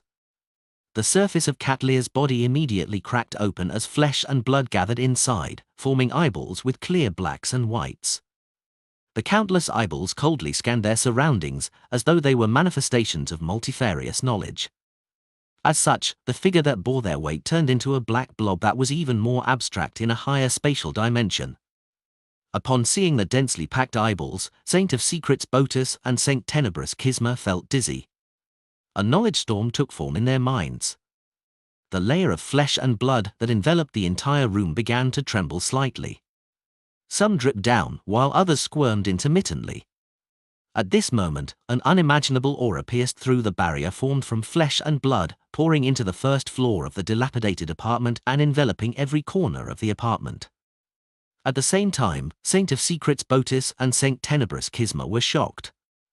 Their bodies, souls, and minds were in an uncontrollable state. This was Dragon Might, which had undergone a qualitative change, mind deprivation. Seizing this opportunity, the black blob that was covered in cracks and eyes condensed a spear in front of it. The spear appeared ancient in style, from the tip to the handle. It was dyed in blobs of blood-red splotches. It emitted a mighty destructive aura and a bloody feeling, as though it had once hurt a mighty existence. With a whoosh, the terrifying spear shot out, heading straight for the Botus, who stood rooted to the ground. In the entire room, all the voices and details vanished. Even the dragon might that filled the room suddenly disappeared, leaving behind only the bloody spear tip and Botus's body, as well as the constantly shrinking distance between them. Spear of Longinus. Lord of the Mysteries, Chapter 1197. The blood-stained spear that seemed to come from an ancient time that couldn't be traced had absorbed the entire room's presence, stabbing straight into the body of Saint of Secrets Botus. The brown-haired, firm-bodied Botus's figure faded away, turning into a pair of black double doors. At the same time, he appeared behind the door, placing himself in a separate world from the terrifying spear as he looked at it from afar. In the next moment, the spear that was stained with red blood pierced through the black door and bore into the space where Botus was. Botus's figure kept retreating, constantly transforming into one illusory door after another. Some of them were made up of 2 winding stone golems, while others had a fist-sized hole by the gaps of the door. Some were embedded with silver nails, while others were covered in mysterious patterns. One after another, they were layered repeatedly, extending to an infinite number. Without a sound, the spear of Longinus tore through the illusory doors without stopping at all. It didn't allow Saint of Secrets Botus to find a chance to escape. Find updated novels on no/v/elbin.co/m. In less than a second, the blood-stained spear that emitted a strong sense of destruction had shattered countless illusory doors. After it suffered a decline in its aura, it finally stabbed into its target's chest. Countless cracks instantly appeared on Botus's body, as if he was a ceramic object that had fallen to the ground. With a cracking sound, the Saint of Secrets turned pitch black as he disintegrated into pieces, scattering all over the ground. This didn't seem like his actual body, but more like his shadow. This was the shadow substitute spell he had recorded from a certain sequence 3 Saint under the True Creator. Of course, without the layers of doors weakening the spear of Longinus, he believed that it was very likely that his shadow together with his body would have shattered together. After narrowly dodging this strike, Botis endured the dizziness and shock brought about by Cat Lear's incomplete mythical creature form as he made a gigantic, scaleless silver snake appear in his eyes. This gigantic snake was so large that it filled Botis's eyes. Its surface was filled with dense patterns and labels formed by one mystical wheel after another. Its head connected to its tail as it merged with countless illusory rivers, turning into a blurred, surreal, and slowly spinning gear. Around the round gear were all sorts of symbols that represented different futures. Suddenly, the black fragments that had yet to disappear on the ground flew up one after another and reorganized themselves on the spot, restoring Botis.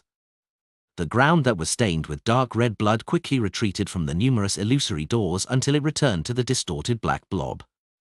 The strong, fearful atmosphere receded like the tide and left the room. The black blob that was covered in cracks and eyeballs squirmed and restored itself, turning back into a purple-patterned black-robed woman with a hood. Everything returned to the point before the ugly duckling magic was used. Reboot of Fate. This was one of the rewards given to Saint of Secrets. Botis, for crushing the Abraham family, was allowed to record the sequence One Beyond a Power from the Angel of Fate, Ouroboros. Of course, there was definitely a huge gap from the original version. It could only reboot reality for 3 seconds, and it was limited to the space of a tiny room like this. It wasn't even able to affect the entire first floor of the apartment. The moment reboot ended, the prepared St. Tenebrous Kisma immediately took action. The Grey's twisted shadow that stemmed from a sanguine count spread open its arms and made a gesture of embracing the crimson moon. The darkness around Cat Lear surged, instantly forming illusory but firm black chains that bound her to her spot. The flesh and blood that covered the ground, walls, and ceiling gathered together rapidly, turning into a knight covered in black full-body armor. He held a heavy greatsword in his hand and looked extremely oppressive. In the gap of the black knight's visor, 2 dark red beams of light flickered and instantly locked onto the hooded woman beside the pumpkin carriage. The shadow beneath Cat Lear's feet suddenly came alive as it grabbed her ankles. Like a water current that had its water level rising, it gripped her tightly. Black Knight, commandeering shadows. Then, the gigantic knight that was almost reaching the ceiling as though he came from mythical legends rushed to a spot not far from his target with a single step. He cleaved down with the heavy, long broadsword. Elsewhere, a silver illusory book in the eyes of Saint of Secrets Botis flipped rapidly. It then stopped at a single page. With that, Botis reached out his left hand and grabbed the pumpkin carriage across a distance of 20 to 30 meters. He then grabbed at the mysterious woman in a purple-patterned black robe. His arm suddenly grew longer, and its surface was black and sticky, as if it was flowing with an evil liquid. Amidst the liquid, pale skulls and eyes with pronounced blood vessels grew out, including sharp teeth and tongues. All sorts of strange things grew out, causing extreme evil and extreme madness to spread rapidly through the area. In the room, the ground instantly cracked and the few cockroaches that were still alive collapsed to the ground.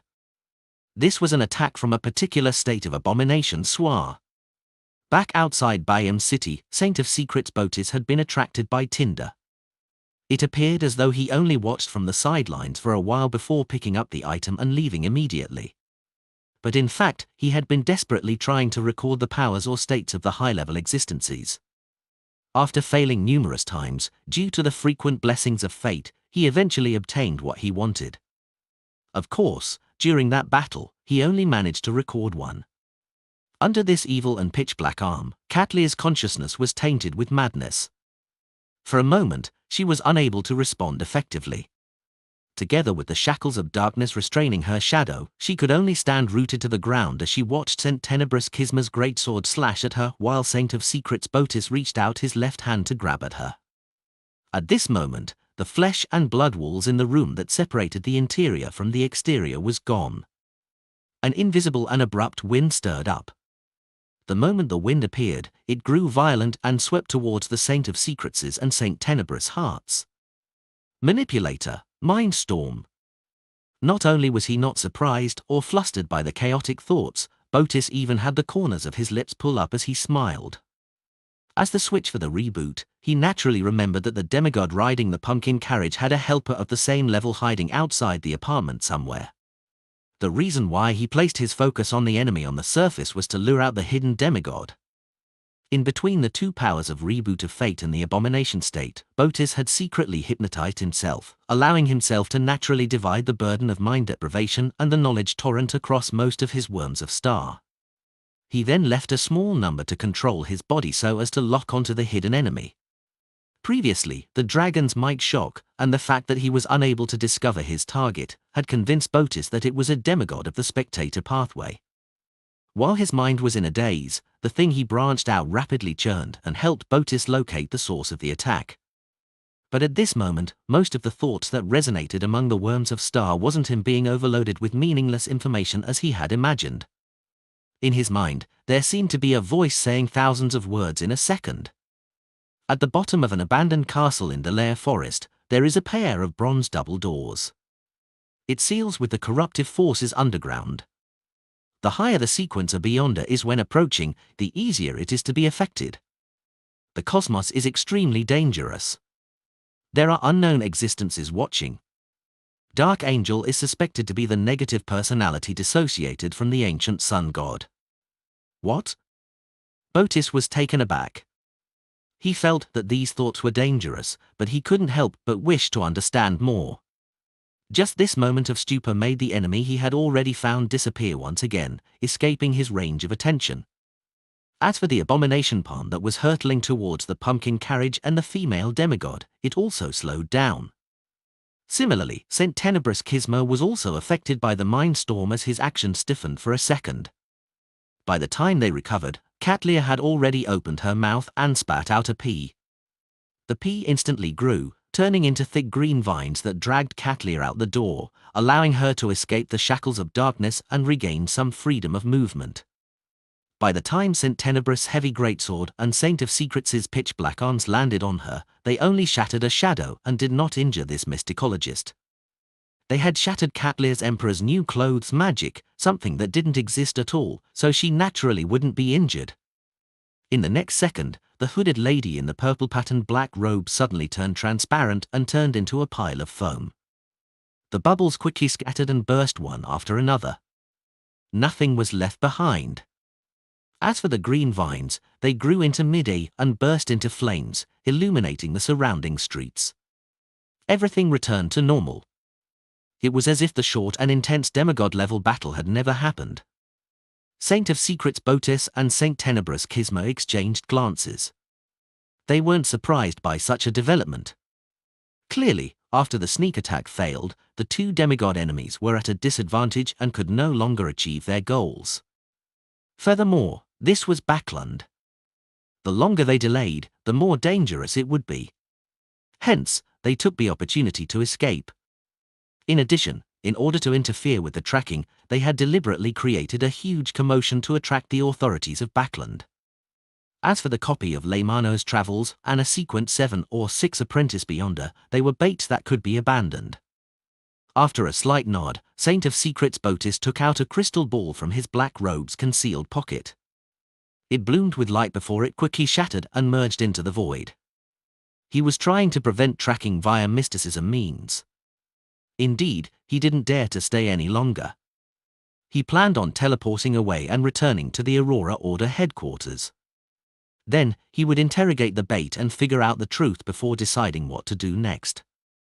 A second later, Botis's figure quickly turned transparent and disappeared. Kisma entered the shadows and rapidly left, wiping the traces behind him along the way.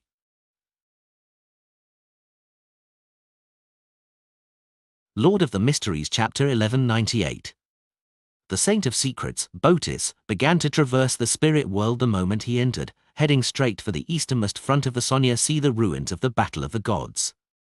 At this moment, his thoughts blurred.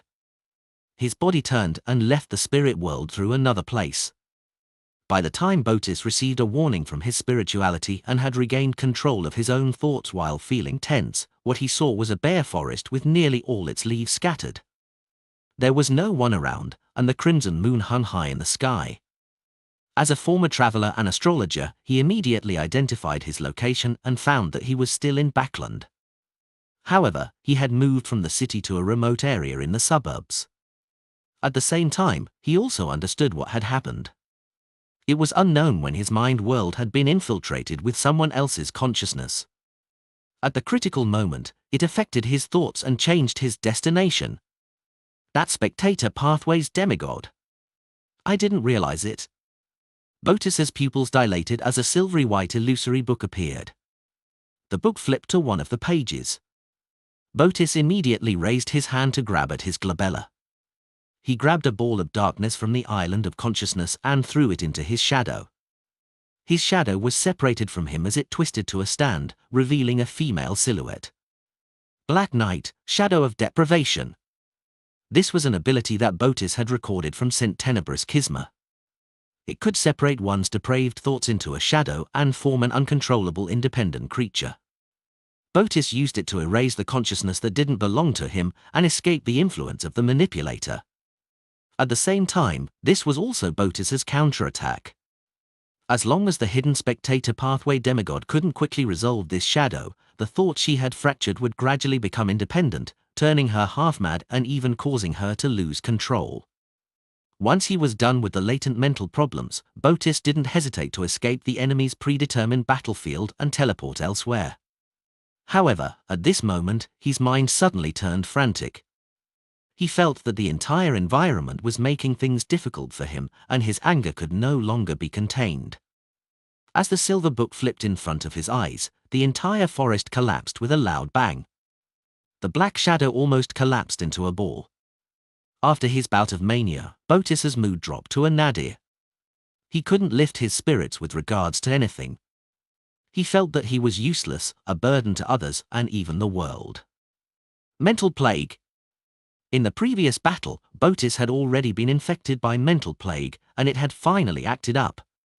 The reason why Katlia first used the little match girl magic wasn't only because she wanted to interfere with Botis's teleportation, but also because she was helping Miss Justice conceal any traces, allowing her virtual persona to infiltrate Botis's mind world without triggering his spiritual intuition.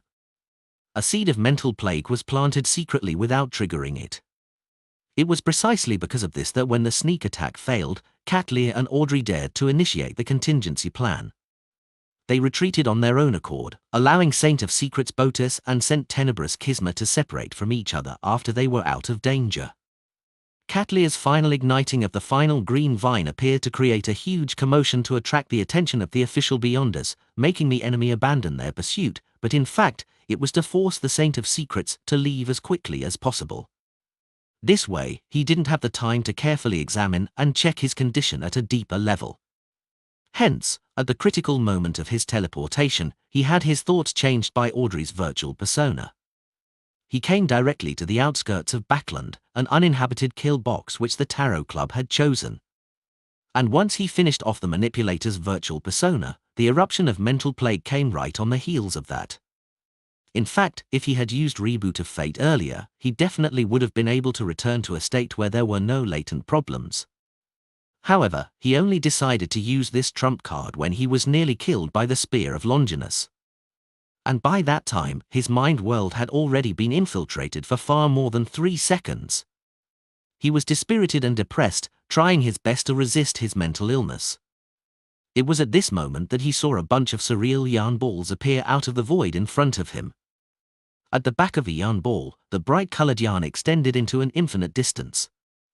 Following this line, Katlia, who was wearing a purple-patterned black robe and a dark-colored hood, walked over from the spirit world and appeared in front of the Saint of Secrets, Botis. She was unable to track down enemies that had done some level of interference, but she could establish a connection with the predetermined battlefield. She could trace Justice Audrey's virtual persona. The moment she arrived, Katlia closed her eyes and formed a phantom image that fell towards an invisible coffin. The already depressed Botis instantly felt extremely exhausted. He couldn't help but close his eyes, wanting to collapse. Sleeping Beauty. On the other side, Audrey's virtual persona, which hadn't fully turned independent, was like a dark shadow, bringing with it a sense of depravity. She raised her hand and pinched her forehead. Her pupils silently turned vertical, they were pale gold and cold. Botis's mind instantly exploded as bubbles of light appeared on the surface of his body. Within the bubbles, rays of starlight condensed into insects with their heads and tails fused into the void. Psychiatrist, frenzy. This could completely trigger the target's emotions and even cause him to lose control. Botis had already been infected with mental plague and was in an extremely abnormal state. Following that, he was affected by sleeping beauty magic and was in an extremely dispirited mood. Frenzy now triggered everything, immediately making it difficult for him to control himself as he showed signs of losing control. Seizing this opportunity, Catlia opened her eyes, raised her right hand, and rapidly formed a handful of spinning star sand in her palm. The forest beneath the night became even darker. The crimson moon disappeared from the sky as stars appeared one after another. They were densely packed and dazzling. The stars scattered their rays of light, forming a magnificent pillar of light that enveloped the area around Saint of Secrets Botis and his surroundings. In the midst of the shock, Botis became a little more awake. His figure rapidly turned into a blur as he kept blinking, creating more than 10 afterimages in the forest. However, he could not escape the starlight's envelopment, nor could he teleport away. One by one, the starlight melted and dissipated the different Botis. Finally, there was only one person left, genuflecting, propping up his body with one palm as he struggled. Botis's body was in shambles. His eyes were already dark red, and he appeared to be on the brink of insanity. When the starlight was in its final moments, he blinked and dodged the follow-up attack of Audrey's virtual persona. Then, he kept blinking and created doppelgangers beside Catlia and Audrey's virtual persona. One of his doppelgangers grabbed with his left hand, distorting the area where Audrey's virtual persona was located. He concealed it in a bid to restrain the enemy. As for his other doppelganger, he spread open his arms and summoned a thick pillar of light surrounded by holy flames, letting it blast down into the concealed space. During this process, Botis's other doppelganger had secretly removed the concealment of space. Hence, as soon as the shadow corresponding to Audrey's virtual persona was freed from the restriction, it was enveloped by a holy pillar of light, quickly melting away. In his blinking state, Botis could use Beyonder powers at a speed faster than normal, but he couldn't sustain it for long. This was something that was achieved via using his numerous worms of star. Elsewhere, the Saint of Secrets, Botis, was also attacking Catlia. He had used various powers, and in the short span of a second or two, he had inundated his target with a barrage of attacks. This forced Catlia to constantly use the Emperor's new clothes magic to avoid it. She was momentarily unable to counterattack and was in grave danger. A few seconds later, Botis's blinking finally slowed down. The mania in his heart also eased. Any/W novel chapters are published on no/vel/bin.co/m. At this moment, greyish-white and heavy scales suddenly appeared outside the forest. They were faintly discernible, as if they were forming an extremely oppressive behemoth. In the dark night where the crimson moon was obscured, a nearly invisible stream of breath swept down from top to bottom, enveloping Botis and Catlia. The two demigods felt as though they were struck by lightning as their psyche was torn apart. Their spirit bodies seemed to be penetrated. The breath of a mind dragon. With his mental state already in a terrible state and having used a couple of his trump cards, Botis's mind went blank. As the flashes flashed before his eyes, his body couldn't help but tremble. As for Catlia, she was carrying the moon paper figurine that she had obtained from Force. This helped her bear the burden of psychic piercing once. Although it was unable to completely eliminate the effects of Mind Dragon breath, it could help Catlia recover faster. This meant an opportunity in a battle at the demigod level. In just a second or two, Catlia's eyes returned to normal. As for Audrey, who was in her dragon form and hiding in the darkness outside the forest, she cast another mind deprivation on Botis. Without any hesitation, Catlia raised her right hand and condensed the terrifying spear that was stained with fresh blood. She threw it at the Saint of Secrets, Botis. This time, Botis could no longer dodge or resolve the situation. His chest was pierced through by the spear of Longinus. His body stiffened for a moment before it rapidly collapsed, turning into countless dazzling worms of star. Some of these worms of star vanished directly, while others devoured each other. Some of them fused into a distant spot, forming a new Botis. There was no longer any rationality left in his eyes. His body was continuously collapsing, revealing an incomplete and extremely weak mythical creature form. At this moment, an illusory door appeared beside him. It was greyish-blue that had 7 brass locks. The illusory door quickly opened as it spat out a 3-layered jewelry box embedded with various gems. The box of the Great Old Ones which had been exiled had returned. With a crazed look in his eyes, Botis caught the box, revealing a cruel and bloodthirsty smile as he tried to open it. The 3rd level. Lord of the Mysteries Chapter 1199. Towards the return of Botis's Grade 0 sealed artifact or the restoration of its normal condition, the hermit Catlear and Justice Audrey had made a preliminary plan. After all, they weren't confident at killing a demigod in such a short period of time.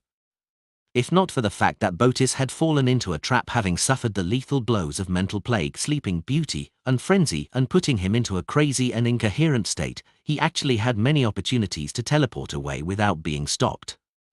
In that case, Catlear and Audrey could only wait for Botis to return to a safe house and release force. Once the Eye of Mystery Prying provided them feedback, they could remotely create an opportunity for Miss Magician to summon the historical void projection. At this moment, facing Botis, who was on the path towards losing control with no way to reverse it and his crazy attempts to fully activate Grade 0 sealed artifact, Catlear and Audrey, one right in the middle of the scene and the other hiding outside the forest, simultaneously took the same action. They took out a translucent dark charm and recited a word in Jotun. Star. This was a teleportation charm.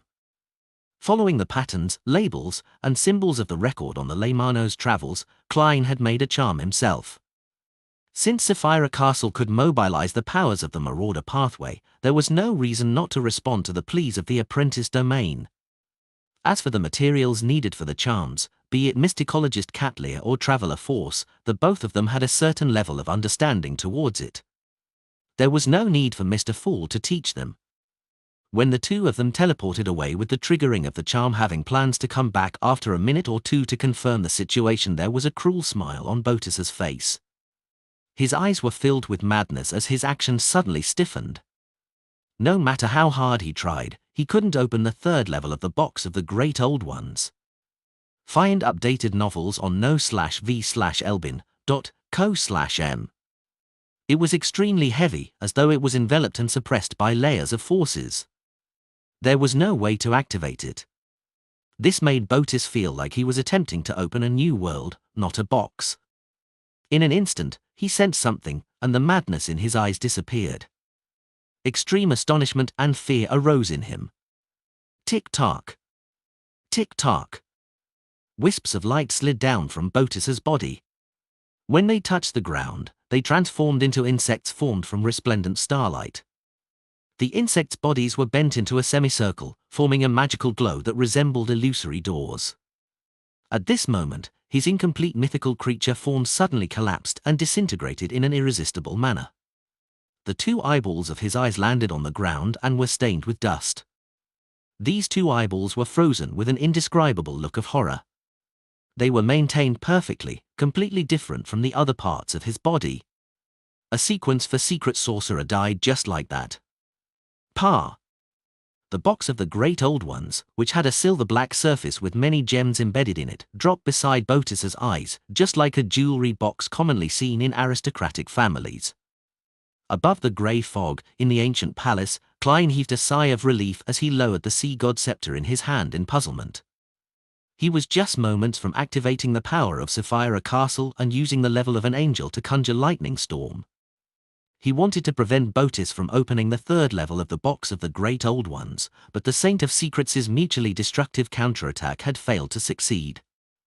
He encountered an unexpected failure from the very beginning.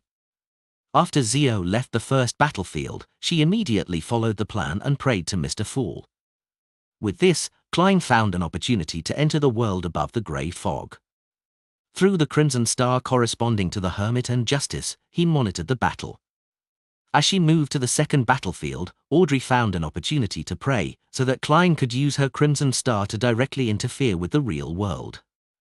This was also the reason why Audrey had arrived at her destination later than the hermit Catlear. According to what Erode said, the third level of the box of the Great Old Ones contained something very terrifying. I thought that the true creator had given it to him in order to create a terrifying disaster at the critical moment, so as to showcase the true colors of an evil god. Who knew that it couldn't be opened? Klein glanced at the crimson star representing the magician and discovered that it was covered in a layer of black ash. It seemed to have coagulated, making it impossible for him to see the scene inside to confirm this magician's condition. This was the first time he had encountered such a situation, evidence of how high a level and odd the box of the Great Old Ones was. As for Sleeping Beauty magic and the Spear of Longinus that he saw, he came up with some ideas. After learning of the powers of mystical reenactment at the private gathering, Klein overturned his speculations about the fairy tale magic that Bernadette had.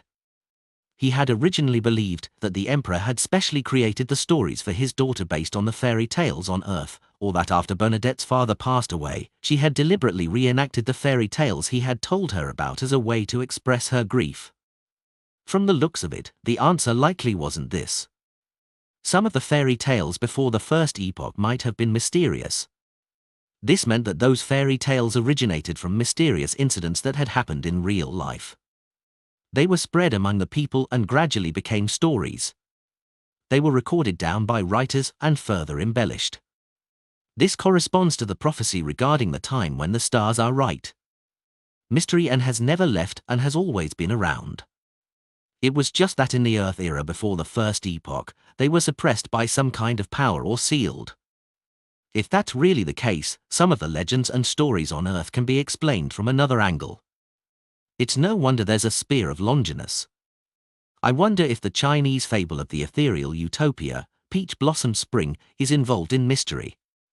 I'll tell Hermit later and see if she can create new magic according to this. I wonder if Bernadette became a mysticologist before the Emperor perished. If she did, it's hard to say if these fairy tale magics were created by the Emperor, a sequence 1 beyonder of the mystery prior pathway, or by Queen Mystic Bernadette. But no matter what, the Emperor should have discovered that these fairy tales are also mysterious in his later years, and also that he could draw power from them. Well, there's no corresponding diary entry from Bernadette. I can't see the Emperor's reaction and his guesses. One of the reasons he insisted on going to the moon is to verify certain things. It's a pity that most of the myths are fake. There's no way to draw on their power. The novels of the Internet era are the same. Klein sighed slightly as he leaned back into his chair and continued paying attention to the battlefield. In the collapsed forest, the hermit Catlear and Justice Audrey faced the abnormal changes suffered by Botis and tacitly gave up injecting their spirituality to use the charms. Despite maintaining her dragon transformation state, Audrey was still hiding in the darkness outside the forest, wary of any accidents or official demigods who might have sensed the commotion and come to investigate. As for the hermit Catlear, she was pushed to the spot where Botis had died by the wind. She carefully avoided the box of the Great Old Ones. Due to the fact that a scribe could use many powers, a demigod-level sealed artifact would often have extremely negative effects. Apart from the box of the Great Old Ones, Botis only left behind a black pocket, which seemed to be part of his robe. Also, there was also the gathered beyond a characteristic, 2 eyeballs, and about 10 worms of star. Most of the worms of star had been destroyed. Considering the horror displayed by the box of the Great Old Ones, as well as the fact that Botis was a high-ranking member of the Aurora Order and could be blessed by a god, Catlear didn't rashly pick up the items. She was afraid that an accident would happen, causing the situation to develop negatively. Previously, during the private gatherings, they had communicated with each other on how to handle such situations. That was, if they had the time and opportunity, they would first sacrifice the item to Mr. Fool and then distribute it above the grey fog. After all, many items might bring about unknown dangers if they were to come into contact with items with unknown negative effects. And there was a high probability that Botis had a Grade 0 sealed artifact. Sometimes, merely knowing the existence of a sealed artifact of this level was enough to cause a sudden death. According to what the Star Leonard had said, it was best not to come into contact with such sealed artifacts. It was best not to ask, describe, or pry into it. Only a true high-level existence could suppress them. Without any hesitation, Catleya took out silver candles and other ritual items from the various hidden pockets of her purple-patterned black robe. She then set up a simple sacrificial ritual. During this process, she pinched her lips, whistled, and created an invisible servant helper. It took about 10 seconds to set up the altar. After quickly reciting Mr. Fool's honorific name and using spiritual materials to open the door of sacrifice and bestowment, Catleya heaved a sigh of relief. She got the invisible servant to move the box of the Great Old Ones, the black pocket, 2 eyeballs, the gathered beyonder characteristic, and the 9 worms of star over to the altar. With a whoosh, the items flew up and passed through the illusory door. When Catleya saw this, she immediately pinched her lower lip with her thumb and index finger, preparing to whistle once again to dispel the invisible servant. But amidst the whistling, the servant remained motionless, as though it had nothing to do with Catleya. The hermit Catleya's eyelids twitched as she clenched her right hand into a fist and pushed it to her mouth, preparing to use the horn of magic. At that moment, a blazing silvery white appeared out of nowhere at the altar. Layers of bolts of lightning formed a destructive storm that enveloped the invisible servant in the middle. All of this quickly calmed down as the mutated servant was completely destroyed. Catleya exhaled and lowered her head, sincerely thanking Mr. Fool. Then, she followed the ritual's ending procedure and packed her belongings. She used the snow-white magic, which was closer to a prophecy technique, to clear the scene of its traces. And at this moment, Audrey had already used the teleportation charm from before and left the scene. Catleya looked around, and considering that Mr. Fool might need something more ritualistic, she took out a card from her pocket and threw it in the middle of the collapsing forest. The card was half inserted into the soil, revealing the image of an old man holding a glass lamp and staff as he explored alone, the hermit of the tarot cards. Lord of the Mysteries Chapter 1200. After a while, the space in the collapsed forest suddenly tore apart, revealing an illusory yet mysterious door. The door opened silently, and a handsome man with black hair and golden eyes walked out. He was dressed in a well-ironed suit, looking mature and elegant. Before he could examine the scene, he heard a loud boom. He could feel a violent storm blowing towards him, and he saw a middle-aged man with an imposing aura appear in front of him.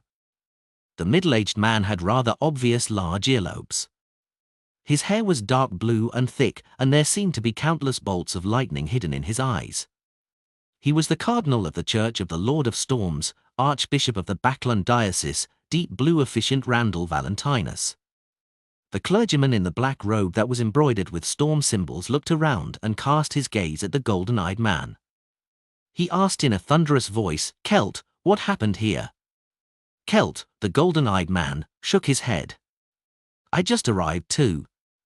Just as he said that, a mountain-like nearly transparent spirit body appeared in the void and placed a figure in midair. The figure was dressed in a long black, red-patterned bishop robe. His eyes were deep and he didn't have a beard. He was the person in charge of the Backlund Diocese of the Church of Evernite, Anthony Stevenson. After the gigantic spirit body completed its mission, it immediately shrunk and entered St. Anthony's mouth. At the same time, black long hair covered his face, and a translucent, drifting spirit appeared behind Anthony. It held onto his shoulder, preventing him from falling. In the next second, a turbulent flow of air rushed over from the Backlund city and pushed a figure towards this area at high speeds. Soon, the figure came to a stop. It was an old man dressed in a white priest robe and a clergyman's cap. He had a kind and gentle face. The air that was spewed out from the elder's back vanished as the black tube that was shimmering with metallic light retreated back into his body. This was the Archbishop of the Church of the God of Steam and Machinery's Backlund Diocese. He was a member of the Divine Council, Horamic Haydn. He strangely stopped in midair and looked around. Although the battle here isn't too intense, it's definitely at the saint level. Also, the remnant polluted aura is simply. As they spoke, the 4 demigods looked down at the middle of the collapsed forest. There was a tarot card depicting an old man holding a staff and a glass lamp. The hermit card. Randall Valentinus, Celt, Anthony, and Horamic instantly fell silent as no one spoke for a moment. Above the grey fog, in the ancient palace, Klein was frowning as he looked at the box of the Great Old Ones in front of him. The moment this Grade 0 sealed artifact was sacrificed, the entire Sapphira castle began to stir, as if it had been brought to boiling point. A massive amount of power was automatically activated, forming a torrent that appeared like steam as it completely drowned out the box of the Great Old Ones and wrapped around it tightly. At this moment, the silver-black jewelry box that was embedded with gems seemed to become an insect in amber. There was no room for any movement. Previously, Sapphira Castle was triggered when I spied on the true gods or kings of angels and when I was injured. This is the first time it has experienced such changes due to an item from external sources. Klein couldn't help but raise his right hand to wipe away the non-existent sweat. Frankly speaking, he was still a little afraid. He felt that he had been a little carried away after gaining initial control of Sapphira Castle. In the past, he didn't dare let a Grade 0 sealed artifact enter this place. And this time, because it didn't involve a uniqueness, and with how he had improved compared to the past, this gave him the thought of making an attempt. Thankfully, it's under control. In the future, I'll have to tell Hermit and the others that they can't pick up anything and sacrifice it to me. I'm not a rag and bone man. After muttering a few words, he began inspecting the box of the Great Old Ones.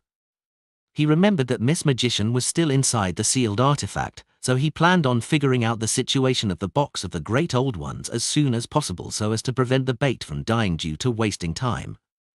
This sealed artifact's level is very high. A Rhodes's understanding of it is rather limited.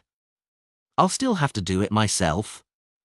From the looks of it, as long as I don't attempt to divine what the third level is or attempt to seek out the source of the power, the danger is acceptable or even non-existent. Klein made a preliminary assessment based on his spiritual intuition. Immediately following that, he conjured a pen and paper and began doing a divination. After an unknown period of time, he finally opened his eyes and muttered silently, "The first level can allow the interior space to switch locations with the target's area and miniaturize the corresponding scene, turning objects into toys. This is an ability that can barely be made use of. The living beings that have been turned into toys must be released within 24 hours. Otherwise, they will be permanently converted. Even their spirit bodies will never enjoy an eternal rest. It's very easy to release them. As long as a specific region is chosen, one so small that it's almost devoid of any living creatures, swapping it with the interior space will do. There is a limit to the scope of this ability. It reaches its limit with a city the size of Backland. Why did I use Backland as an example? The second level records different scenes. There are the Abyss, Cosmos, and all sorts of places. It allows the wielder and the living beings within a certain range to directly move to the target area. This problem is it's random. A small portion can be designated by the wielder, thus releasing the corresponding location. Most of the time, the chosen location will change, and the destination of the final destination will be unpredictable. As for when the designated location will be effective and when an anomaly happens, there's no way to know. Besides, this seems to be something that can't be affected by good luck. Or perhaps, good luck cannot affect those below sequence 0. This means that I can't use this box of the Great Old Ones beyond a power to directly transfer the City of Silver out of the Forsaken Land of the Gods. Sigh, if I can, my miracle invoker ritual will be very simple. I'll try and see if making them into toys will work later. The third level is very dangerous, very, very dangerous. I won't take the risk to pry into its secrets. No, this should be called courting death. The negative effects of the box of the Great Old Ones are very simple. It's just that the wielder will randomly vanish, suddenly die, or mutate. If there are no holders, the living beings in the surrounding areas will encounter terrifying matters one after another depending on their distance from it and their sizes. The maximum range is the same as the first level. These Grade 0 sealed artifacts can destroy cities wantonly, killing hundreds of thousands or even millions. It's no wonder they're given the highest ceiling. One is not to ask, describe, or pry into them. Where did the entities that vanished go? This seems to have something to do with the scene of the second level. The reason why the Saint of Secrets dares to move around with this sealed artifact is because he had the blessings of the Angel of Fate Ouroboros. He can reduce the negative effects to a minimum, but even so, he didn't dare to hold on to it for too long because the blessings would wear off. It looks like the reason he didn't manage to recover his lucidity ahead of time and find a chance to teleport away had to do with his luck turning bad. It's really hard to kill saints that are valued by a huge organization. I must say that Hermit is considered experienced and clear-headed. She didn't make any rash contact with it. Instead, she created an invisible servant to hold it. Furthermore, she sacrificed this grade 0 sealed artifact to me in the shortest time possible. In theory, I can summon a historical void projection to hold this item. After all, it doesn't matter if it dies, vanishes, or mutates. However, the usage time cannot be guaranteed, unless I get Will or Septin's blessing. The way to seal it is to put it into the spirit world, and that's not enough. It has to be a space that has been distorted and hidden in the spirit world. Then, ordinary water has to be poured into it regularly, allowing the box of the Great Old Ones to play with microbes every day. With so many living beings, it can last for a very long period of time. With this train of thought, there are still many methods to seal it. Any/W novel chapters are published on no/vel/bin.co/m. After roughly figuring out the exact situation of the box of the Great Old Ones, Klein looked at the Grade 0 sealed artifact and felt that the third level no longer seemed as dangerous and impossible to open as before. He vaguely believed that as long as he extended his hand and removed the seal placed onto it by Sapphira Castle, he could easily open the third level of the box of the Great Old Ones. What a strong temptation! Klein retracted his gaze and waved his hand, causing the box of the Great Old Ones to fly towards the junk pile in the corner. Regardless of whether it was a Grade 0 sealed artifact or not, head over there to be quarantined and get a hold of yourself. As a terrifying Grade 0 sealed artifact, one has to have a number to show its importance. Unfortunately, I don't know how many Grade 0 sealed artifacts the 7 churches have obtained. It shouldn't exceed 50, right? Yes, the box of the Great Old Ones can be temporarily named 0 to 61. I'll adjust it according to the situation in the future. If Hermit isn't able to create a sealed environment, she can place 0 to 61 above the grey fog. Once she needs it, she can apply for it. Of course, she must pray to Will in advance for his blessings. I wonder what stage I'll have to be before the King of Yellow and Black, who wields good luck, can be genuine in name. There's a portion in Miracle Invoker, and there should be a portion in Attendant of Mysteries. Klein amused himself with his thoughts and finally picked up the Beyonder characteristic left behind by Saint of Secrets Botis. It looked like a crystal with countless rays of light refracted within it, forming illusory and resplendent doors. After staring at it for a few seconds, he suddenly threw the Beyonder characteristic into the air. The power of Sapphira Castle boiled once again.